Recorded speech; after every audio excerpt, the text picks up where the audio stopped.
It's a very ironic and peculiar situation because socialism and communism is overwhelmingly all around us worldwide. These socialists and Marxist utopians don't want to live in the places across the world which base their principles and beliefs of that of their own. On the contrary, they would rather have their utopic society instated in a free, prosperous civilization where the reasons of its greatness is because it was literally built up off capitalism and wealth creation.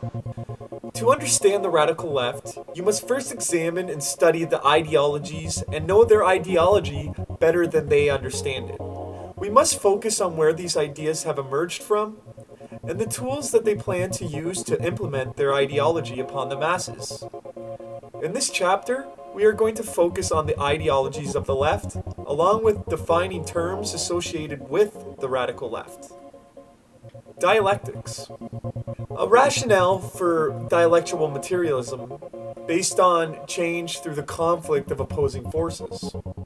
The word dialectic comes from is the Greek word dialektike, which was used specifically to describe the Socratic method, where they would come up with some kind of an abstract idea, whatever they were thinking of, and they would come up with objections to it to try and to falsify it, or to see if it could be falsified. And this is where they get the term Hegelian dialectic, where they kind of take this concept, but they make it a little bit different, and they basically use two opposing forces and in relation to each other, and they supposedly are supposed to bring out a solution. Materialism, the theory that matter is the basic reality of the universe. Hence, everything is material or can be shown to derive ultimately from matter. Dialectical materialism, the Marxist theory based on Hegelian dialectic, affirming that matter exists independently of thought and that it develops by successive oppositions or negations. It just seems really silly to me that Marx and Engels would try to make moral claims as materialists. If we were the chance byproducts of a random natural process with a bunch of other accidents from random chemical processes running around that make up our environment, I just don't see how that follows that we need all kinds of all these rights and everything that follow from that. It's fallacious. It doesn't make any sense. Materialism just has no grounds making ethical claims, because if we are indeed the byproduct of a long chemical process it's kind of like Hegelian dialectics but applied to nature, then I just don't see how that entitles us to all these rights. Are we gonna go around giving health care to to all like chickens and like cows and stuff like that too? Because I mean, according to the basic theory of materialism, we're like distant cousins to these creatures. So why don't we let them join in on this too? Why does the boundary stop for human beings? It just doesn't make any sense. If we're just only here because we're lucky and not because we have some right, then it doesn't follow that Marx and Engels should be making these types of ethical claims, because it just does not follow from that materialistic worldview. A really easy way of exposing how logically fallacious the Hegelian dialectic system really is to actually take a very familiar example, and a very appropriate one too, because it's going to be examining the government. And think of the left-right political spectrum, the way the liberal sees it and the way a conservative sees it. On one hand, you have the liberal seeing it as the far left being totally egalitarian, and as opposed to the far right, which would be totally like a hierarchy type thing, like fascism. And then you have a conservative who looks at the government as if the far right is zero government and the far left is like a total nanny state, like total control grid type state. But if you look at communism and fascism and plug them into both of those formulas, you get them both on opposite side of the political spectrum each time. You have you'll have them either both on the far left, or well, fascism will be on the right on one and communism on the left. It just doesn't make sense why you would take two opposing attributes and just say that this is how I'm going to compare something, when there are many, many other things you could compare that are totally relevant, as you can see by that example. Hegelian dialectics derives from the German philosopher Georg Wilhelm Friedrich Hegel. Hegel's theory of dialectics was made up of three attributes, which are abstract, negative, and concrete. Later on, Heinrich Moritz Charlevoix created a more evolved Hegelian dialectic formula using the thesis-antithesis model. Dialectical materialism is the theory where Karl Marx tried to affirm that matter exists independently of thought and that it only develops by successive oppositions or negations. This concept entails that everything we do and every thought we have is merely a chemical reaction that is taking place inside of our body and brain. Therefore, there could not be any form of free will, nor could there be any objective moral truths, or any truths for that matter. In fact, the theory of Marxist dialectics could only philosophically make sense from a materialistic worldview. So, when we apply this theory to Marxist thought, Marxist Hegelian dialectics that is, it takes two opposing ideas and believes that they will create a desirable solution to the problem.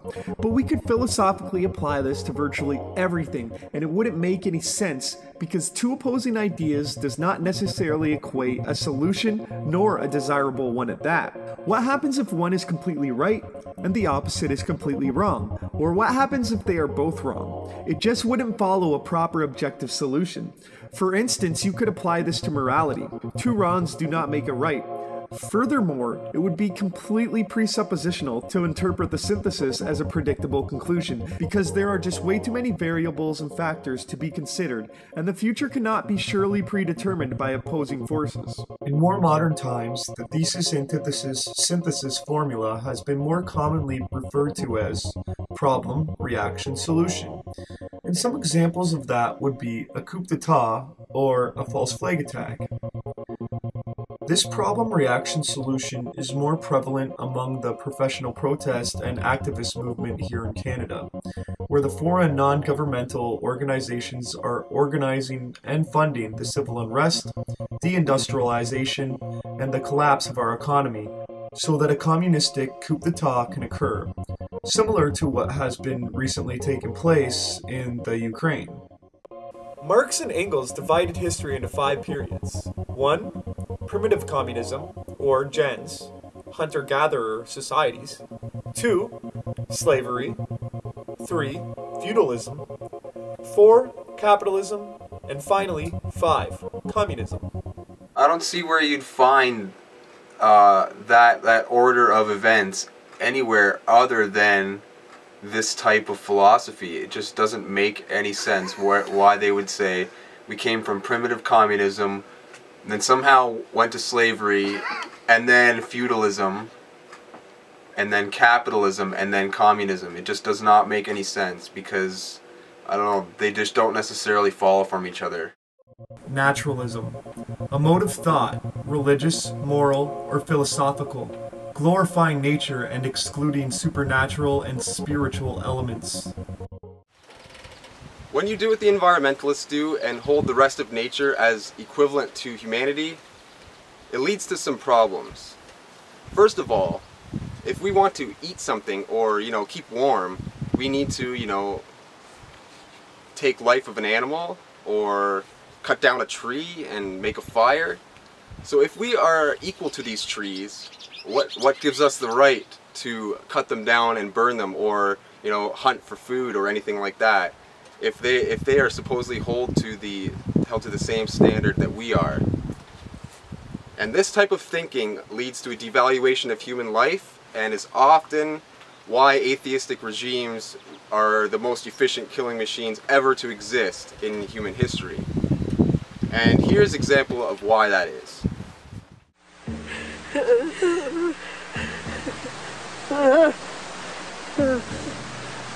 Deep in the woods of North Carolina, an extremist eco group called Earth First bewails the violation of American nature.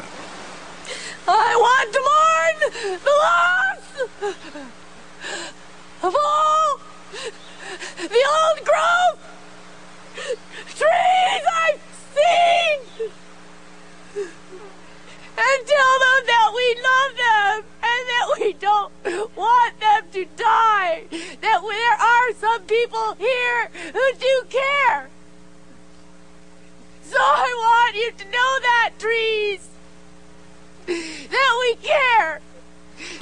Bring me to this cathedral. Bring me to those guys. Bring me to this rock that has the most incredible life. That makes me feel alive. I've looked at clear cuts and burnt forest, and I've felt outraged, but I didn't scream and I didn't cry. And I need to.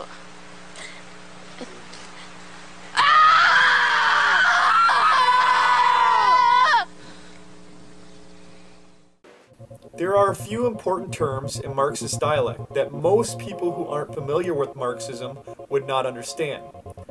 So we shall go over 3 key terms that you should know and understand. Bourgeoisie, the social class between the lower and upper classes. Bourgeois, according to Marxist thought, being of the property-owning class and exploitive of the working class.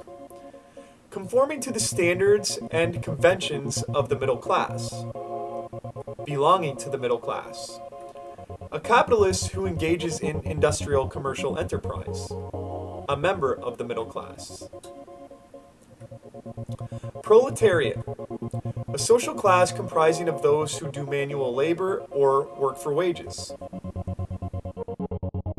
Marxism. The political, economic, and social system advocated by Marx and Engels, as well as their followers. Its philosophical bases are dialectical materialism and historical materialism. It sees capitalist society in terms of the exploitation of the proletariat by the bourgeoisie. It holds that communism, the political aspect of the system, will be achieved when the class struggle results in the overthrow of capitalism by the dictatorship of the proletariat, and when a classless society has emerged from the withering away of the state. Socialism, a political and economic theory of advocating collective ownership of the means of production and control of distribution. It is based on the belief that all, while contributing to the good of the community, are equally entitled to the care and protection which the community can provide. Communism, the ownership of property or means of production, distribution, and supply by the whole of a classless society, with wealth shared on the principle of to each according to his needs, each yielding fully according to his ability. The body of political and economic doctrines which sets forth the establishing of this as a revolutionary aim through the dictatorship of the proletariat. Differences between socialism and communism. Both communism and socialism systems are secular in nature, but in my opinion, the primary differences between communism and socialism is that usually in a socialist society, you still have the right to private ownership. But the problem is that the nature of socialism is that it always leads to communism. And behold the famous quote by Vladimir Lenin, "The goal of socialism is communism." Here are a few important doctrines taken from the Communist Manifesto that Marx and Engels advocated. Chapter 1. Bourgeois and Proletarians. In depicting the most general phases of the development of the proletariat, we trace the more or less veiled civil war, raging with existing society, up to the point where the war breaks out into open revolution, and where the violent overthrow of the bourgeoisie lays the foundation for the sway of the proletariat. In Chapter 1 of the Communist Manifesto, it clearly advocates violence. It advocates for a violent overthrow. It's funny because Marx and Engels make all these moral claims, but how can they make these moral claims and then advocate violence? This is just hypocritical on every level. Chapter 2, Proletarians and Communists. The distinguishing feature of communism is not that the abolition of property generally, but the abolition of bourgeois property. But modern bourgeois private property is the final and most complete expression of the system of producing and appropriating products that is based on class antagonisms, on the exploitation of the many by the few. In this sense, the theory of communists may be summed up in one single sentence: abolition of private property. In Chapter 2 of the Communist Manifesto, it clearly advocates against private property and individuals being able to have businesses and producing their own means. Say you wanted to have your own business, you could not do this because this is against communist ideology. Abolition of the family, even the most radical flare-up at this infamous proposal of the communists. In Chapter 2, the goals of communism are cited as 1. Abolition of property and land, and application of all rents of land to public purposes. 2. A heavy progressive or graduated income tax. 3. Abolition of all right of inheritance. 4. Confiscation of the property of all emigrants and rebels. 5. Centralization of the credit in the hands of the state, by means of a national bank with state capital and an exclusive monopoly. 6. Centralization of the means of communication and transport in the hands of the state. 7. Extension of factories and instruments of production owned by the state. The bringing into cultivation of wastelands, and the improvement of the soil generally in accordance with a common plan. 8. Equal liability of all to labor. Establishment of industrial armies, especially for agriculture. 9. Combination of agriculture with manufacturing industries. Gradual abolition of distinction between town and country by a more equable distribution of population over the country. 10. Free education for all children in public schools. Abolition of the children's factory labor in its present form. Combination of education with industrial production. Moving forward in Chapter 2 of the Communist Manifesto, Karl Marx clearly advocates against the family and says that this is an infamous proposal of the communists. This is communist ideology. I love my family. I'm sure you love your family. And I'm sure a lot of communists love their family. But they don't understand that this is communist ideology that advocates against the family because they think it's oppressive, which it's not. It's immoral to try to abolish the family. Now, I'm against abolition of children's factory labor. 100% I'm against slavery in all its forms. But to sit here and try to say that individuals are the cause of slavery and that the state could never perpetrate slavery is ridiculous, because we can go throughout history and show that the state has coercively been enslaving people for as long as time has been recorded. Ironically enough, communist China is the biggest perpetrator of slavery, factory slavery for that matter. So their reasoning for this just is non sequitur. Non sequitur. Chapter 3. Critical utopian socialism and communism. But these socialist and communist publications contain also a critical element. They attack every principle of existing society. Hence, they are full of the most valuable materials for the enlightenment of the working class. The practical measures proposed in them, such as abolition of the distinction between town and country, of the family, of the carrying on of industries for the account of private individuals, and of the wage system, the proclamation of social harmony, the conversions of functions of the state into a mere superintendence of production. All these proposals point solely to a disappearance of class antagonisms, which were, at the time, only just cropping up, and which, in these publications, are recognized in their earliest, indistinct and undefined forms only. These proposals, therefore, are of a purely utopian character. They, therefore, violently oppose all political action on the part of the working class. Such action, according to them, can only result from the blind unbelief in the new gospel. In Chapter 3 of the Communist Manifesto, it clearly advocates that they must attack every principle of existing society.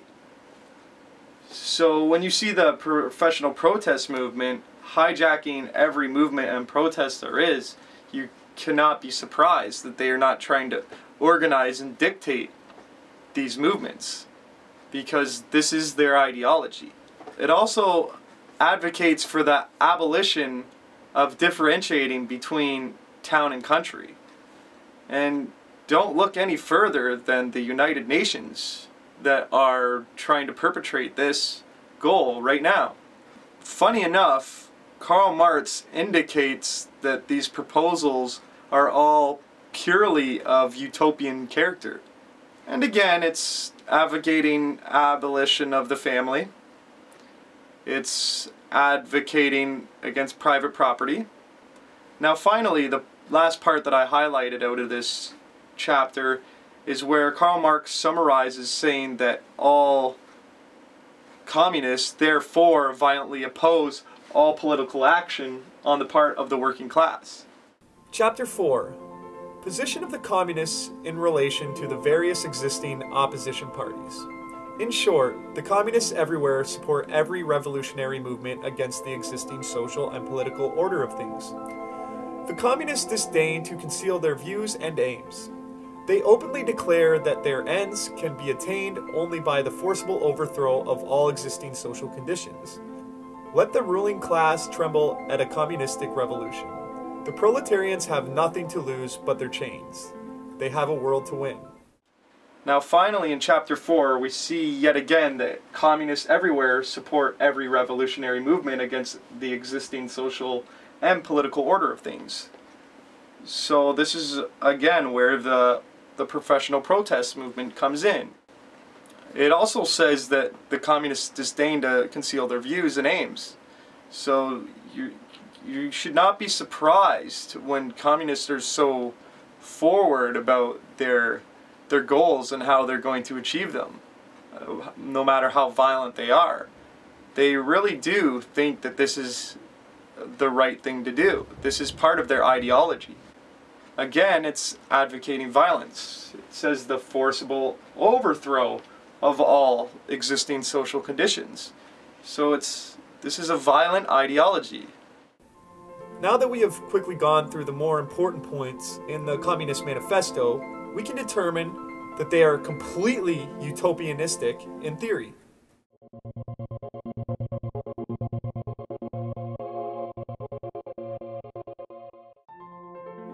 Utopianism is principally that of far-right and far-left-wing perspectives of ideology.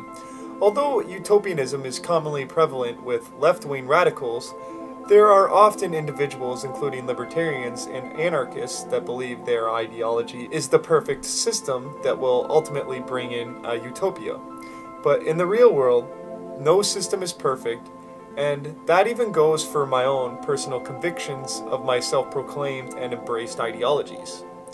Marxism and early socialist philosophy is 100% theorized as a utopic economic and political solution to society and/or capitalism. Utopianism is completely conflicting with human nature and is absolutely a fallacy.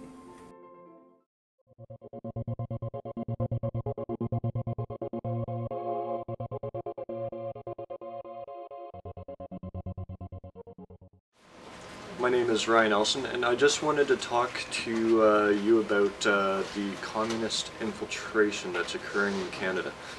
Now, a lot of people believe that society has reached a point where we can better integrate jurisdictions and national governments to the point where we can just have a global government.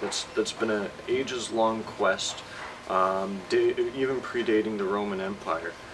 where they had the goal of like world unification. And same thing with Germany, they wanted to control like basically global domination and control. And I'm finding that there's a similar agenda, and it's tied in with communism, as like communism has been rolled out in smaller scales on the national scale, and a lot of people feel that that's the only possible system that the world can transition into, is one where everybody is interdependent and sharing stuff together. And I mean, I'm not a rich person. I really don't have terribly much to share with people, and just the thought of these people coming in and taking what little I have left for myself, and like just invading my space and using my space as their own and stuff, I find it kind of offensive, you know. That the way that I first clued into them was with Occupy, when we went out and started attending their events and stuff. The very first event, they were trying to control the conversation, basically have the crowd draw the conclusions that they pre-chose, and if they didn't get the answers that they wanted from the crowd, they would just keep asking the question over and over and over again until they got the answer that they wanted. So I mean, that was the first sign that I ran into that there's something not right about these people. And like as I started to dig into them, I discovered that they were tied into like other major events in Canada, such as the 2010 Vancouver Olympics, such as the G20, where a lot of the like similar mindset individuals who are organized, the collective, as they like to be called, they were at the forefront of those events too. And so I started to begin to piece things together, where like the people that I was seeing out on the street, the facilitators who basically manage the structural operations of these revolutions, and that's basically what it is a structured revolutionary model, similar to what Otpor ran during the Bulgarian Revolution, right? And there's been many similar revolutions since, especially in Europe, in European countries, and it's basically the same kind of mechanism that's being ran here in Canada, which is kind of unbelievable. I mean, at first I didn't believe it, right? I knew that that's how things worked in other countries, but I mean, here in Canada, where like we all got to grow up with like democracy, like real democracy and freedom, that I mean we've been watching slowly get stripped away. It's almost like society had engineered itself. It knew that it was going to come to a point where this system that we're living under was going to reach a dead end because of technology, and it knew that it had to rebirth itself somehow. And it seems like the way that it wants to progress now is into a global communist new world order, which, I mean, if I had to vote, I would vote no. Hell no. I don't want to live under those kind of rules. But basically what they've done is they've taken the old and given it a new face with environmentalism. And like, I mean, it's just amazing. Since moving to Victoria, I found that there's like quite a startling amount of this agenda coming out of this town, and coming out of Vancouver especially. There's several hotbeds for it all across Canada. The major ones that I'd like to point out is Toronto and Montreal. Those are definite strategic targets for these people.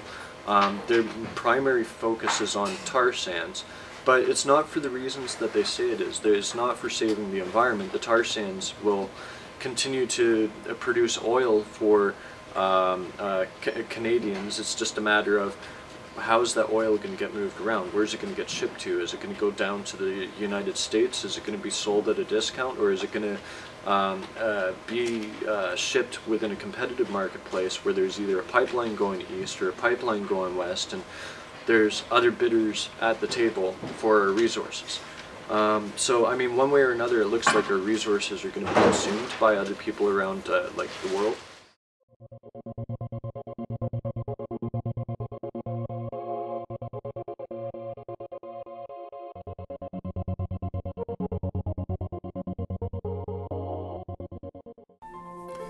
First of all, if we're going to talk about collectivism and capitalism, we must first bring up the definition of collectivism, capitalism, cronyism, crony capitalism, and corporatism. Collectivism, a vague term applied to socialism and sometimes communism, referring to the belief that state action is desirable in matters often left in the hands of private individuals, or to the more definite proposition that the state should own all land and all means of production, distribution, and exchange. Capitalism, an economic system in which the means of production, distribution, and exchange are privately owned and operated for private profit. Cronyism, favoritism towards friends in business or government, as by appointing them to positions without regard for their qualifications. Crony capitalism, an economy in which success in business depends on close relationships between business people and government officials. Corporatism, control of a state or organization by large interest groups. Marxism distorts what capitalism truly is. Collectivists actually believe that corporatism and cronyism is what capitalism actually is. This irrational sense of reasoning comes straight from Karl Marx. In more recent times, this fallacious interpretation has become more mainstream among the left.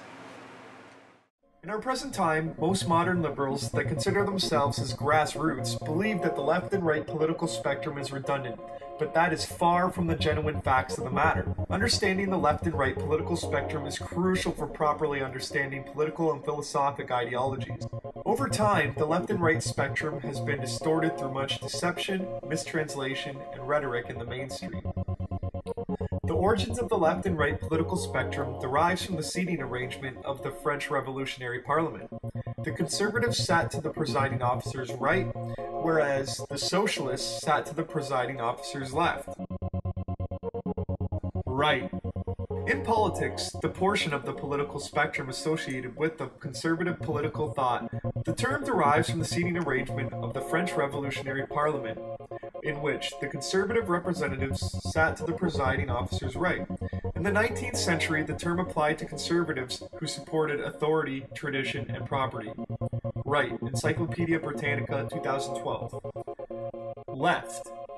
In politics, the portion of the political spectrum associated in general with egalitarianism and popular or state control of the major institutions of political and economic life. The term dates from the 1790s, when in the French Revolutionary Parliament, the socialists sat to the presiding officer's left. Leftists tend to be hostile to the interests of traditional elites, including the wealthy and members of the aristocracy, and to favor the interests of the working class. See proletariat. Left, Encyclopedia Britannica, 2012. The most logical scientific view of the political spectrum would affirm that the extreme right would be 0% government, as opposed to the extreme left, where you would have totalitarianism, which means absolute power and control by the government. Anarchy would be no government whatsoever, and totalitarian ideologies would be fascism, communism, and socialism. Over the past century or so, conservatism would be considered just right of center, and modern liberalism just left of center. Over the past decades, we have seen both conservative and modern liberal ideologies slowly creep more and more to the left, thanks to our politicians, mainstream media, television, and Hollywood subjecting the world to cultural Marxism. Even conservative and libertarian ideologies have been politically divided the past 40 years over policies. The reason why conservative and libertarian philosophy should not have division, especially in the United States of America, is because libertarianism is exactly the principles that the West was founded on, and conservatives are preserving that philosophy, although at times they can do a bad job. A really interesting fact is that many libertarians happen to go by the term classical liberal, because prior to the First World War, liberalism was a right-wing philosophy till it was hijacked by the socialist left. Even the most influential economists of the 20th century, Milton Friedman, not only called himself a libertarian, but also referred to himself as being a liberal. But Milton distinguished himself from being a Hollywood liberal, which we now would refer to as the modern liberalism we know today. Classical liberalism is basically the exact same philosophy behind libertarianism. It's actually that simple, relatively speaking. In the early 20th century, the socialist labor parties slowly started hijacking the left, and coincidentally, around the same time, the progressive movement was hijacking the right. The only real difference being that there was a pushback from the right, and the progressives merely converged with their comrades in the labor and liberal parties. But any way you look at it, progressivism and modern liberalism is entirely a mask for socialism or even communism. And unlike today, back 30 to 40 years ago, most Westerners knew that socialism and communism are virtually parallel and are both unsustainable and immoral systems. The most funny and ironic thing about today's modern liberal is that there is nothing liberal about them. Moreover, another really easy perspective on the left and right political spectrum would be considered state or man-given rights as opposed to God-given rights. Now, a really interesting and peculiar affair we have progressively seen is Marxists and socialists united together with anarchists at Occupy and protest rallies here in North America as well as across the world. You must pray for these people, because they live in a philosophical and ideological paradox, and the only real thing that they do have in common with each other is that they both want to destroy the system that we live under, even though their reasons may be philosophically diametrical in nature. Throughout history, the anarchists have always helped overthrow governments, and really for no particular reason other than they want to destroy the government system. Unfortunately, the anarchist demonstrator has historically helped many brutal regimes come to power, and the usual gesture of acknowledgement from these regimes to the anarchists has been exile, imprisonment, and in many cases, execution. When I first noticed the pattern in between Toronto, Montreal, Vancouver, and even here in Victoria, and other places all across Canada and all across the world in relation to the Occupy movement. Just the slick way that it was marketed through social media, how it was backed by Anonymous, and I mean, like, the whole thing gets me thinking, like, here's the United States, they have a Democrat president. They've declared cyber war on people, like there's a large cyber war going on, that they kept stressing it on their like news reports and stuff, and the only visible face of cyber war that's out there is, guess which group? Anonymous. And what is Anonymous? Anonymous is a partisan computer hacker group, okay, so there's barely any right-wingers in there. They're all left, they all believe in socialism or Zeitgeist kind of scenarios where everybody moves into the mega city and lives in their smart loft or apartment or whatever, and they're more on that angle of social justice. And so I started following the lingo, the keywords: social justice, sustainable development, and I began to notice like how many parallels there are with what they were promoting and with what the United Nations was promoting, and it even piqued my interest even more in where was their agenda coming from when they said local governance while upholding international law. They were chanting that one day, and that's when I knew that these people, they are not here to change the world for the better. They're here to create a global new world order, and they're trying to sell it to us in any way possible. And so when I started digging into like where the funding's coming from, and I mean, you got to bear in mind, there's a couple of other people in Canada that were looking into this. There's Greg Renouf of Genuine Witty. He's a fairly competent researcher and has uncovered much of the funding in between, like, let's say, Occupy Vancouver and Occupy Toronto, and the various groups that operate with Occupy, which was renamed Idle No More. Same groups, just a different brand, like a different marketing opportunity for them, and they go by the same fingerprint every single time. So there's March Against Monsanto. Now I'm not saying they're all infiltrated, right, but the vast majority of them are, especially when you're dealing with towns where there's universities that offer globalist kind of studies programs like global governance and political science, especially. Like, those departments seem to be proliferating this mindset the most. And when you trace back the like very very roots of where this mindset is coming from. It's coming from UNESCO to help promote the authority of the United Nations, which is not really highly regarded as authority here in Canada, because if they were, then the United Nations wouldn't be saying things like, oh, well, Agenda 21 is optional, which it's not. It's not optional. That's what these people were here for. They were here to sell us something that nobody would, in their rightful mind, would say yes to, because the society that they want to build is a very carefully metered and spied on Orwellian society, you know, with smart meters. We control how much food you get, we control how much water you get, because it's for the environment's own good, right? That's the kind of society that they want to build. We see militantism, which is a strategy of theirs where their implementation of communism requires the violent uprising. It's got its roots in Leninism and Stalinism. When you look in history, you see that typically the communist regime, when it gets into power, it requires large-scale violence. It requires the anarchists, because they serve as useful pawns on the chessboard.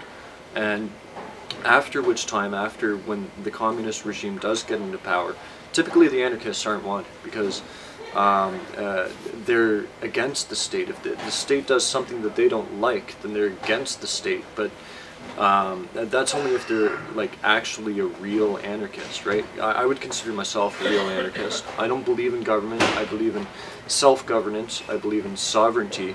Actually, just recently I realized, like, you know, a lot of the things that I believe in, there's a lot more common ground between my beliefs and the Indigenous than there are with these communists and the Indigenous, because the communists are there supplying them with the support, supplying them with the financial means. They're being there and providing the support in order to take advantage of their gratitude, right? So, I mean, when an Indigenous person sees that their environment's being trashed and industry isn't being responsible, well, the social parasites, the communists, come in and they throw their tides money at the problem, because what they want to take advantage of is the social, like the racial divide in between the two groups of people, right? They know that there's racial tension in between the Indigenous and white people, right? They know that it's always been there for the past 150 years. Plus there's also the residential schools issue, right? So our government treated the Indigenous like shit. And so they have, rightfully so, a chip on their shoulder. And that's just all strategy, like cards to play later on. That's how the communist thinks. They strategize and they know how to create wedges in between people, so that their ultimate goal, which is otherwise impossible to achieve, because I mean, you think about it, who really would like Canada to look like Soviet Russia? I wouldn't, and I'm pretty sure there isn't one other person in this library that technically would. Even the communists themselves who operate here in Victoria, that's the last thing that they would like to tell people that they want Canada to turn into, because if they did, nobody would buy it. It's an unsellable idea. I got involved in all this when Occupy movement started. So Occupy Vancouver in October of 2011, when it was mentioned, I saw it. I've been watching Occupy Wall Street. I found it very interesting. And I started looking for a solution that we could have for the world, because I like solutions, not just complaining about the world. And I found the idea of take corporate money out of politics. Great platform, I thought, for Occupy. I took this into Joyce Murray, who's a Liberal MP in my area, and I said, Joyce Murray, would you like to support this idea of taking corporate money out of politics? I actually sent it to every MP in British Columbia. She responded. And she said, yes, I'll support you. I went to the first day of Occupy and I gave a speech explaining what's happening and the idea of taking corporate money out of politics. Had some conversations afterwards, and this is where things started falling apart. First was, you can't just take corporate money out of politics, you need to take union money out of politics. That made many people upset. But the main point where I noticed something was wrong was in the preparations for Occupy Vancouver. when people started promoting violence. Black bloc style violence, so what we saw during the G20 in Toronto and the Olympics in Vancouver, and starting from Seattle in 1999, the WTO. And people were promoting the concept that we need to consider violence. They shared a video that you can probably share here with Harsha Walia of No One Is Illegal Vancouver. And that video, it was her debating a man named Derek O'Keefe, who's a writer for Ravel up until recently, over should we be allowing violence in protest. It was right after they smashed the windows of the Hudson Bay in Vancouver, and he spoke against it, and Harsha Walia was promoting violence, saying the people who were in the Black Bloc were actually heroes. She said the people who de-arrest their colleagues from the police, meaning someone gets arrested and you grab them back and get a physical fight with the police, were heroes. When that video was released, people in Occupy Vancouver, many of them freaked out. We weren't supposed to be violent. Occupy was not a violent movement. And there was a debate that was started. It was a few people involved, but I stepped in on it. It was mainly Min Rice, who's a blogger, and she was once labeled as the most popular CDN poly blogger in Canada. But she spoke out about the violence, and she said, we can't have violence. I came in to back her and say we can't have violence, and the debate began at Occupy Vancouver. This was a week before we set up our tents. Okay. And from that point I realized there's something seriously wrong inside of activist movements in Canada. We started to notice, well, first very early on, we noticed CUPE gave us a $20,000 donation. Who? CUPE, the Canadian Union of Public Employees. Okay. They gave us $20,000. So the money was going to people who were in the existing activist community, who weren't sharing any of the reporting on the money, and who weren't having finance committee meetings. So we noticed immediately there was a problem with money. We had collection jars at either end of the camp, big, large water bottles filled with cash, and no one knows where it went. But then we started noticing little things happening. I was on a committee at Occupy Vancouver, which was the policy committee, which we set up on the first planning day that we would have. When it came for Occupy to start, Harsha Walia and I were on this committee, and all of a sudden the committee was cancelled. No one explained who cancelled the committee. There was no vote inside of the General Assembly about stopping or changing committees. It just changed. And so we noticed that there were separate powers inside of Occupy very early on. But in Vancouver, I don't think it was as obvious to me as it was when I arrived in Toronto. I was very new to the community, so it was quite a learning experience to understand the history behind these things. I showed up for an Occupy Toronto direct action meeting. The direct action is where you go on the streets and you either block traffic or do some sort of event that's disruptive.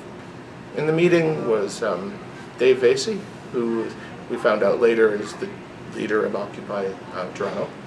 Dave works with also the Christian Peacemaker team. He seems a bit of a Christian anarchist. Lana Goldberg, who was in the Direct Action Committee, and Lana Goldberg works with the Ontario Common Front and with unions. So whenever you see a union event, it's her.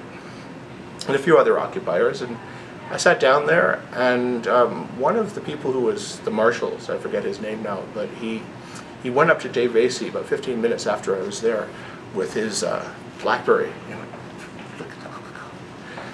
And then they all looked at me, and all of a sudden everything changed. Oh, it's like they figured out who you were, you think? They figured out who I was. They were waiting for me. They were expecting me. But I found like I was being tracked wherever I went anyway. Right after Occupy Vancouver, I went to live in Cortes Island in BC. It's a small remote island at a resort named Hollyhock. Hollyhock is led by the Tides Foundation. It was founded by one of the members of Greenpeace. I got there because I found an ad in Craigslist, if you want a place to stay, and I thought it was Hollyhock. I thought it was rather secluded. It's secluded and interesting, but also I had my concerns about foundations, and this was the training headquarters for one of the foundations, so I thought it was a good place to go. But when I arrived at Cortes Island, I found that someone from Occupy had said, mails to 50 people on the island saying that I'm dangerous and mentally ill. Wow. So they viewed me as a threat when I got to Cortes. When I arrived in Toronto, they viewed me as a threat. And they immediately separated the groups and pushed me into another group. And that day, I just felt something was wrong. But I also looked at Dave Vasey's computer. Dave Vasey's computer said on it Ruckus Society. And the Ruckus Society is a NGO based out of the US for training activists. It's been funded by Tides. I think it's been funded by the Ford Foundation and other foundations. And the Ruckus Society was one of the organizations responsible for the violence during the Seattle WTO in 1999. So as soon as I saw that, I knew something was happening in the reactions. Then I met in Toronto some other people who had been involved in Occupy, and they started giving me the inside information on who's who and who was running things. And I think the people at Occupy Toronto who were seeing problems saw them a lot more clearly than the people in Vancouver did. There were people at Occupy Toronto who showed up on day one knowing that there were foundations behind this and knowing that there's falsities. So I'll admit I was a little bit slow on this in Vancouver, and all of Vancouver was a little slow on this. But then as soon as I got here, I noticed that on the first incident. So you're saying these foundations were indeed funding the violence within the Occupy action events? I wouldn't. In a sense, no foundation has ever openly or publicly funded violence, but the foundations have funded organizations that have enabled violence. Everything about the Ruckus Society is a direct action training organization, and every major violent protest, there have been Ruckus Society members there. I don't think all Ruckus Society members are committing violence, but they're certainly part of the pack. When you look at the G20, or you look at the what happened in I think it's 1997 Republican Convention in Chicago, the way they use the crowds for the Black Bloc actions to happen, you can't smash up the city in a Black Bloc unless you have 20,000 people surrounding it, because you'll never get away with it. So Occupy is one of those events where the people who are on the anarchist side, or the people who believe in the need for violence, or the people who just accept the need for violence, were able to gather thousands of people together, but not enough. Right? If you look at how many people showed up to Occupy Toronto, there weren't really enough like the G20 to get away with it. If you look at the G20, they brought out the union members, they brought out the activists, and they brought out NGOs, and they all marched together, and right in the middle were the people who commit the violence, the Black Bloc. Yeah. And in Toronto, if you look at the pictures of the Black Bloc, standing in front of them was Known as Illegal, including Harsha Walia from Known as Illegal Vancouver, and her husband Harjap Grul, I never pronounced his name properly, from Known as Illegal Vancouver and from the Council of Canadians. So when the violence happened in Toronto, you had the Black Bloc guys shielded by Known as Illegal, and Known as Illegal puts a couple of Indigenous people in front. They put a person in a wheelchair. They put people who the police would not want to interfere because it would be very bad PR. And then the Black Bloc break out. So you think it was all by design, eh? It is, and they didn't do this in the G20, but in the Republican Convention in Chicago, they gave people colors. And so one color was like green, and it's never arrest me. Another color was orange, which was I don't mind being too close to the arrestable people. And the other one is the last color, I think it was red, which was I'm getting arrested. And they made layers of people. One member of Occupy Toronto told me they did the color system for one of the Occupy protests also. So the only way that this political violence can happen and people can get away with it is if they have a crowd. Mm-hmm. Okay, so you were talking about foundations funding, Occupy, like Ruckus and stuff. Like, what connections did you make by these foundations, like following the money trail further? You want to touch down on that? Yeah, okay. Now I started looking at this, I had my hint that foundations were involved. I'll say that I don't know of any NGO funding Occupy other than the Council of Canadians. The Council of Canadians is led by a woman named Maud Barlow, who's a very well-known globalist. Maud Barlow promotes the idea of a one world parliament in the United Nations. Is she part of the United Nations Parliamentary Assembly? Yes. Yeah, okay. She promotes that. It's her. In Canada, we have herself, Elizabeth May. Trudeau. I don't see Trudeau on the list. Okay, and Chow is on the list. And in fact, I was just going through the list last week. I've written about all these people. I didn't know they're part of an organization until I got to it. But so I started looking at foundation money going to the individual activists. So you look at Dave Vasey, for example, when I arrived. He was saying, I am completely grassroots, I always work alone, I don't have foundation money. But then you look, he worked with the Rainforest Action Network, which is funded by Tides and all the same groups. And I looked at Sakura Saunders, who is one of the leaders of Occupy Toronto. And she'd previously worked with organizations, including Prometheus Radio, which was funded through Ford Foundation. She was previously with Corp Watch, which is funded by Soros Open Society Foundation.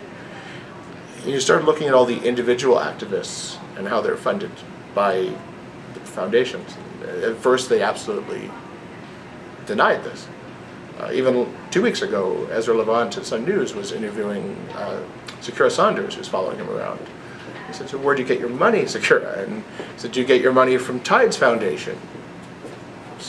She didn't say a word. But then, where are you getting your money? And she didn't. I live in a basement with my in-laws. And it turns out she didn't live in a basement with her in-laws. The week before, she announced she moved to Ottawa, and she's working with the People's Social Forum, which is the Canadian element of an organization called the World Social Forum.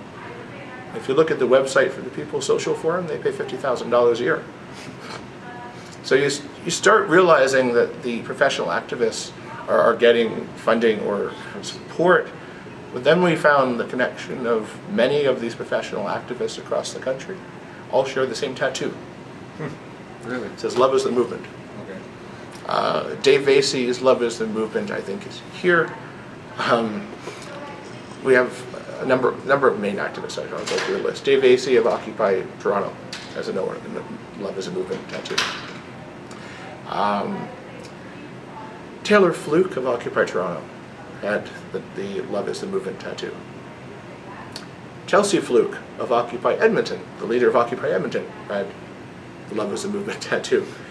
And we move on to another of other people who are involved in Occupy, including Clayton Thomas Mueller of the Indigenous Environmental Network. The IEN is funded by Tides, and Clayton leads a lot of the Indigenous movement. Okay. And many of these people had the same tattoo. And Ariel Derringer is the last one to mention. Ariel Derringer is with the Athabasca First Nation, so Athabasca Chippewa First Nation. And she was one of the primary people involved in the Neil Young tour against the oil sands across the country. She's been to Hollyhock. You start taking the list of who's getting money from Tides, and then you start looking at the activists who are going to Tides training camp at Hollyhock. And the Love is the Movement group have direct connections to Hollyhock. And they all spend enormous amounts of time saying, we have no money from foundations. But they are supported all the way through. Tides brings in, the last few years, I think, $400 million into Canada, all for activism. Tides Foundation was initially based in the US, and they're based out of San Francisco. Yeah. They're what many people call a money laundering organization. Is Tides takes donations from people and then puts out money to other NGOs or other organizations. So Tides right now, the foundation, the US version, gets their money from the Rockefeller Foundation, the Pew Foundation, from the Hewlett Foundation, Packard Foundation, and Moore Foundation, more of Intel. Just a few of the main donors. But let's look at the list of these people donating the money here. Rockefeller Foundation is funded by the Rockefeller family. The Rockefeller family made all their money by creating Standard Oil. Rockefeller himself, one of the ways he got rich was by inventing the phrase pipeline politics. So Rockefeller would buy a refinery over here, and then he would, he'd try to buy the refinery over here, but the refinery wouldn't sell or they wanted too much money. So he ended up buying the plot of land that the pipeline goes through, and then he cuts off the pipeline and says, "Ha, your refinery is worthless, so now we will buy you for cheap."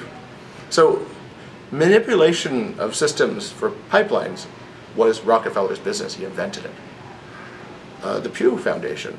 The Pew family comes from the Sunoco Oil, which was one of the oil companies that worked with Rockefeller and big oil powers. This is a lot of research that came out of Vivian Krause with the Financial Post, was that the people who are leading the fight against Canadian industry are American oil barons. So Tides is very well funded by the established rich left American. And the Soros actually Foundation also gives them money. In Canada, Tides set up Tides Canada. Tides Canada is a separate separate organization. But here's how the money works. If you're a billionaire who wants to stop Canadian oil projects, you will give money to Tides Foundation. Tides Foundation will give that money in an account to Tides Canada, and Tides Canada will send that money out to whoever is protesting the Canadian industry. So here we have a very non-transparent way of moving money to fund the activist world. So my view of what's happening is that individual Canadians are losing their power to foreign influencers, which is just not right. Maybe some of the things I agree with. Actually, I do agree with many of the things Tides does and other foundations do, and the environmental movement does. There are many good, positive things. Do we need to make sure that tailings ponds in the oil sands are not killing birds? Absolutely. So the first person to complain about it, bring it up and help us get better, that's a positive thing. But their ultimate goal is a question. Why are foreign oil baron family foundations funding to stop Canadian oil? It's all very curious. Okay, so we've watched a lot of like a proliferation of social revolutions occur that are being marketed virally over the internet, and those organized collectives are always like seemingly the same structure, the same facilitators, the same kind of like partisanship, the same strategies. The organizations themselves might have like different names and stuff, but their lingo always matches. They always push sustainable development, which is also another word for Agenda 21. They have a propensity towards demonstrating solidarity with anarchists. And so when they're confronted directly about how they support them, they like to deny that they do that, but they actually do support the anarchists because, I mean, how else are these people getting their money? And we've been able to directly connect Tides money with many of these facilitators and activistocrats, we like to call them. That's kind of the nickname we gave them. For Occupy, we called them facilitators, because these were not real people. They were highly trained. They often came from organizations such as Hollyhock. They had very specific religious kind of views, like the earth is a mother kind of thing. I don't believe that. That's not part of my religion, but that's kind of their religion. It's more tribalism, so they'd enjoy tattoos and like weird body piercings and stuff, and like they would take that kind of stuff to an excess. They would take the drugs to an excess as well. So like at their encampments and stuff, they would say, well, these people, they're underprivileged, and they're always looked down upon by society. But I mean, let's face it, they were using drug addicts to make their numbers look larger, and when they got kicked out of their camps, they had actually recruited more people, and then they rebranded themselves several times because they want to branch out into like every possible activist cause and cover both sides.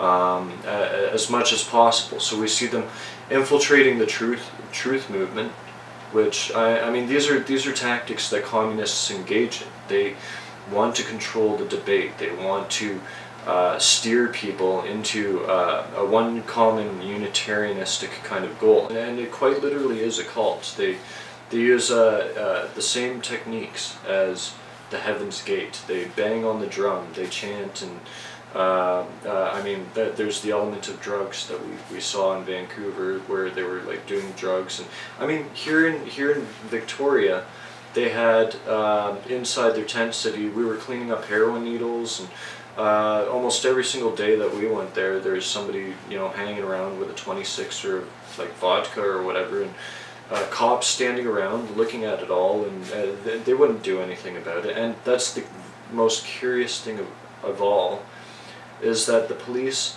when they notice these people behaving this way, when they see them breaking the law, and they just stand there and do nothing about it most of the time. They let them get away with it. Whereas if somebody were a free man or a libertarian or some other like ideology, they would get cracked down on pretty fast. And I mean, with my involvement with We Are Change, when I saw them setting up and organizing events and stuff, I mean, they would have to deal with harsher circumstances and restrictions than this collective that would set up a seminar over at University of Victoria through the Students' Union and VIPIRG, and the VIPIRG thing. There's PIRG organizations all over the place, and they claim to be for the public interest, but it's not really that. It's totally about the social justice, the sustainable development, the communism, the get rid of the borders and destroy sovereignty because we are all one kind of hollyhock, woo-woo cult type of ideology. I mean, that's how these people think. They cancel out their own thoughts with singing bowls, and they use each other like by milking information out of them. They get you to, it's kind of like a mini confessional. You get to tell them your sins or whatever, and then they gain more insight into who you are. And then they use that knowledge that they discover as leverage to psychologically target individuals who would be useful as tools for them. They're very strategic at what they do. The people that coordinate the individuals that are coming out of the universities that have been taught all this crap in their political science programs and their environmental law, for example, or global governance. They've got a whole bunch of these programs at the university now. It's like that you pay taxes, your tax dollars goes to the government that funds an organization called CIGI, Center for International Governance, which then creates program material that gets disseminated into local universities like UVic, for example. There's also University of Alberta and Ryerson, and quite literally the top universities in Canada. And their programs are designed to indoctrinate people into this stuff, and your tax dollars is paying for it. This new breed of people who would like to undermine the idea of Canada and turn it into something else, the world or global government, or decolonize whatever, that idea is coming from your own tax dollars. And the Rockefellers and the Ford Foundation, which are all U.S. organizations. Well, I'm sorry, I would like to have an identity separate from the United States. If you watch the news and you see how they treat people in that country now, how they soil the Constitution, that's because it's the same clique of individuals that are like basically running the government, and they're inside of our government as well. I mean, if you look at David Eby, who pulls all of his legal observers during the Vancouver 2010 Olympics, and it just so happens to be like the exact moment when they're, you know, going smashy with the anarchist rioters, right? You can kind of see that there's a pattern there of people on the inside who are just intentionally and willfully turning a blind eye to what's actually going on. So when you look at CSIS, for example, and CSIS is totally underplaying the threat of eco-terrorism, right? And there's countless individuals pointing it out. You know that they actually read the articles because people watch their websites and see actual government addresses showing up as in their visitors list, and you can tell what articles they're reading too. And there's no justification for the downplaying of like eco-terrorism because it's a very big thing. It's something that I think has already happened several times in Canada and is going to happen a lot more as these pipelines get built up. The whole idea and concept of what these people are all about is interdependency. Hi, my name's Greg Hill with WeAreChangeVictoria.org and Freedom Free for All TV here in Victoria, British Columbia, Canada. My thoughts on the crazy radical left is derived from a lot of key areas that you can see influence in Canada, especially in terms of the institutionalization of radical left activities and education within our post-secondary institutions primarily. You see professors, that are getting promoted, they become Professor Emeritus.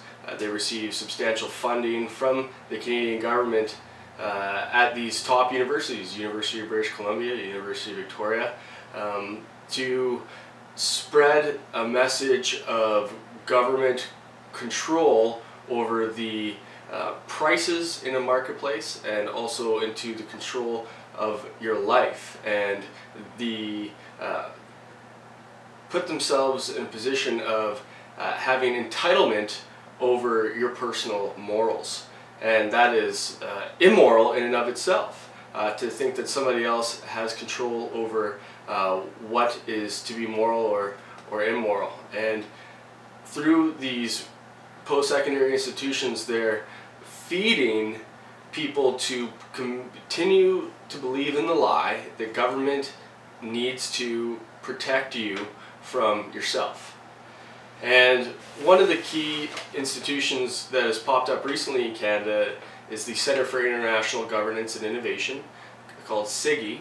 And this was founded in the mid-2000s, I believe, by the former CEO of Research in Motion, which is Jim Basile. And this is a very wealthy man.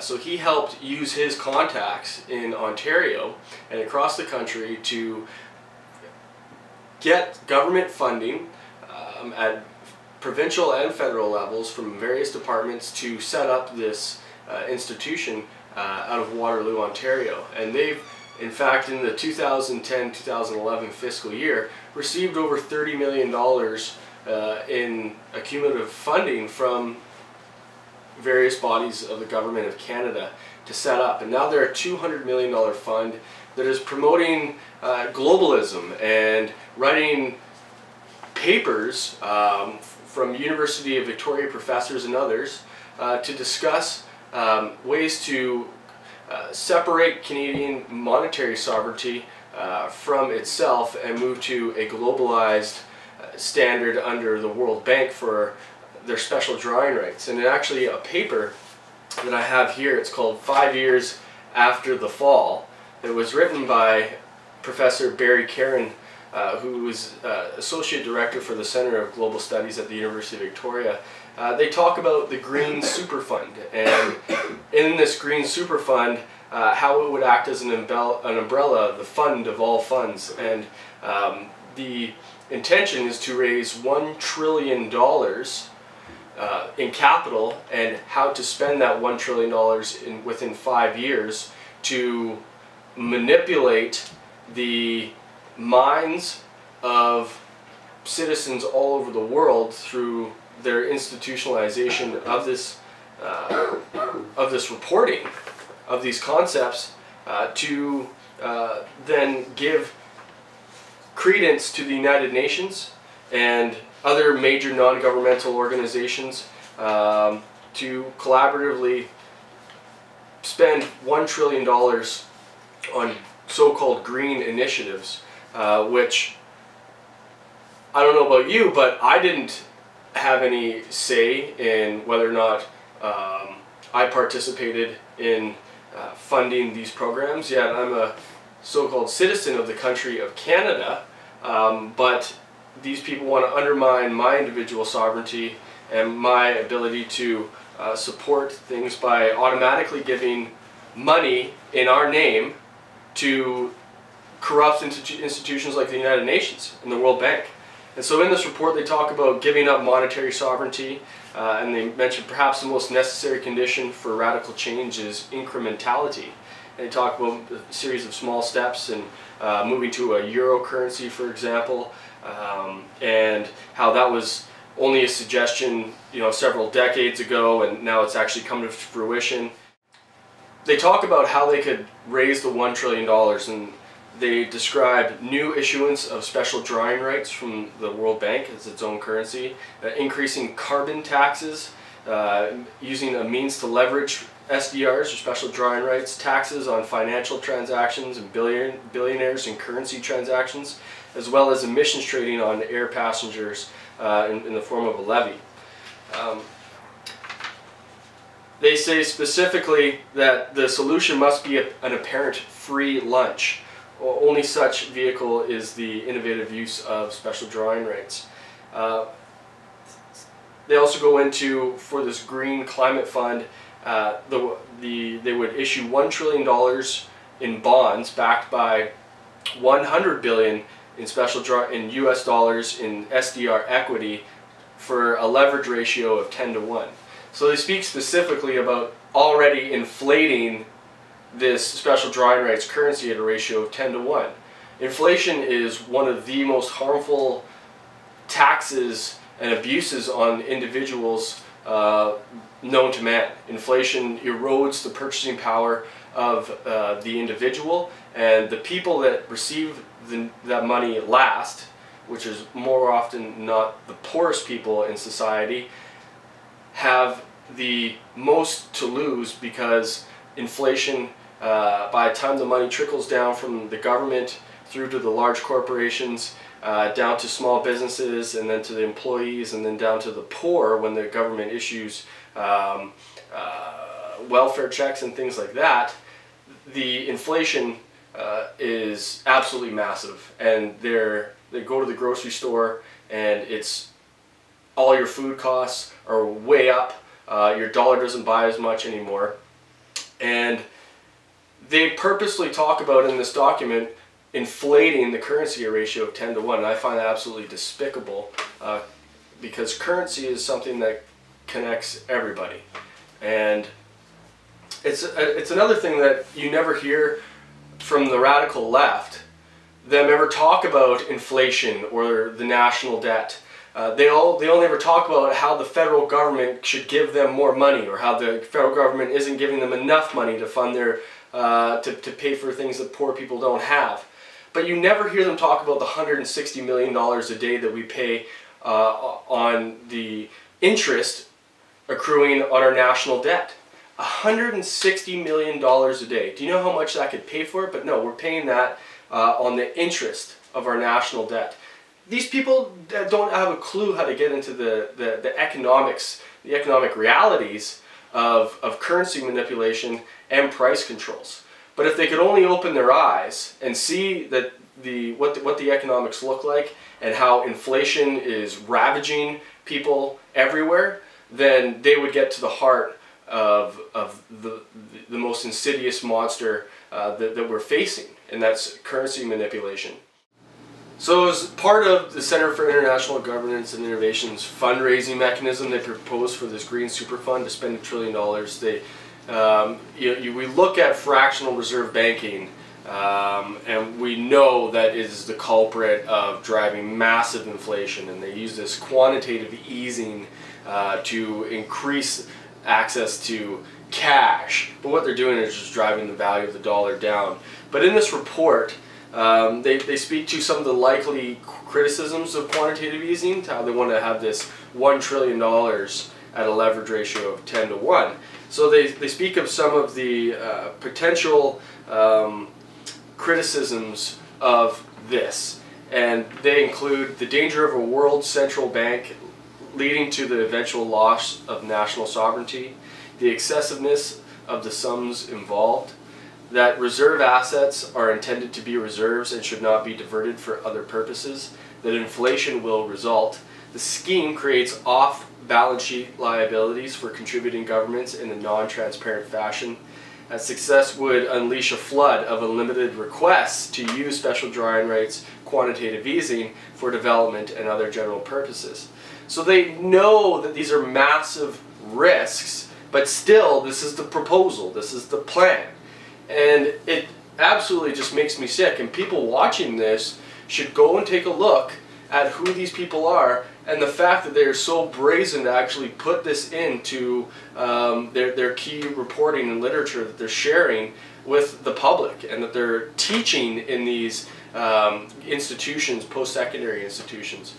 You know, it's all laid out, and I implore people to follow the money.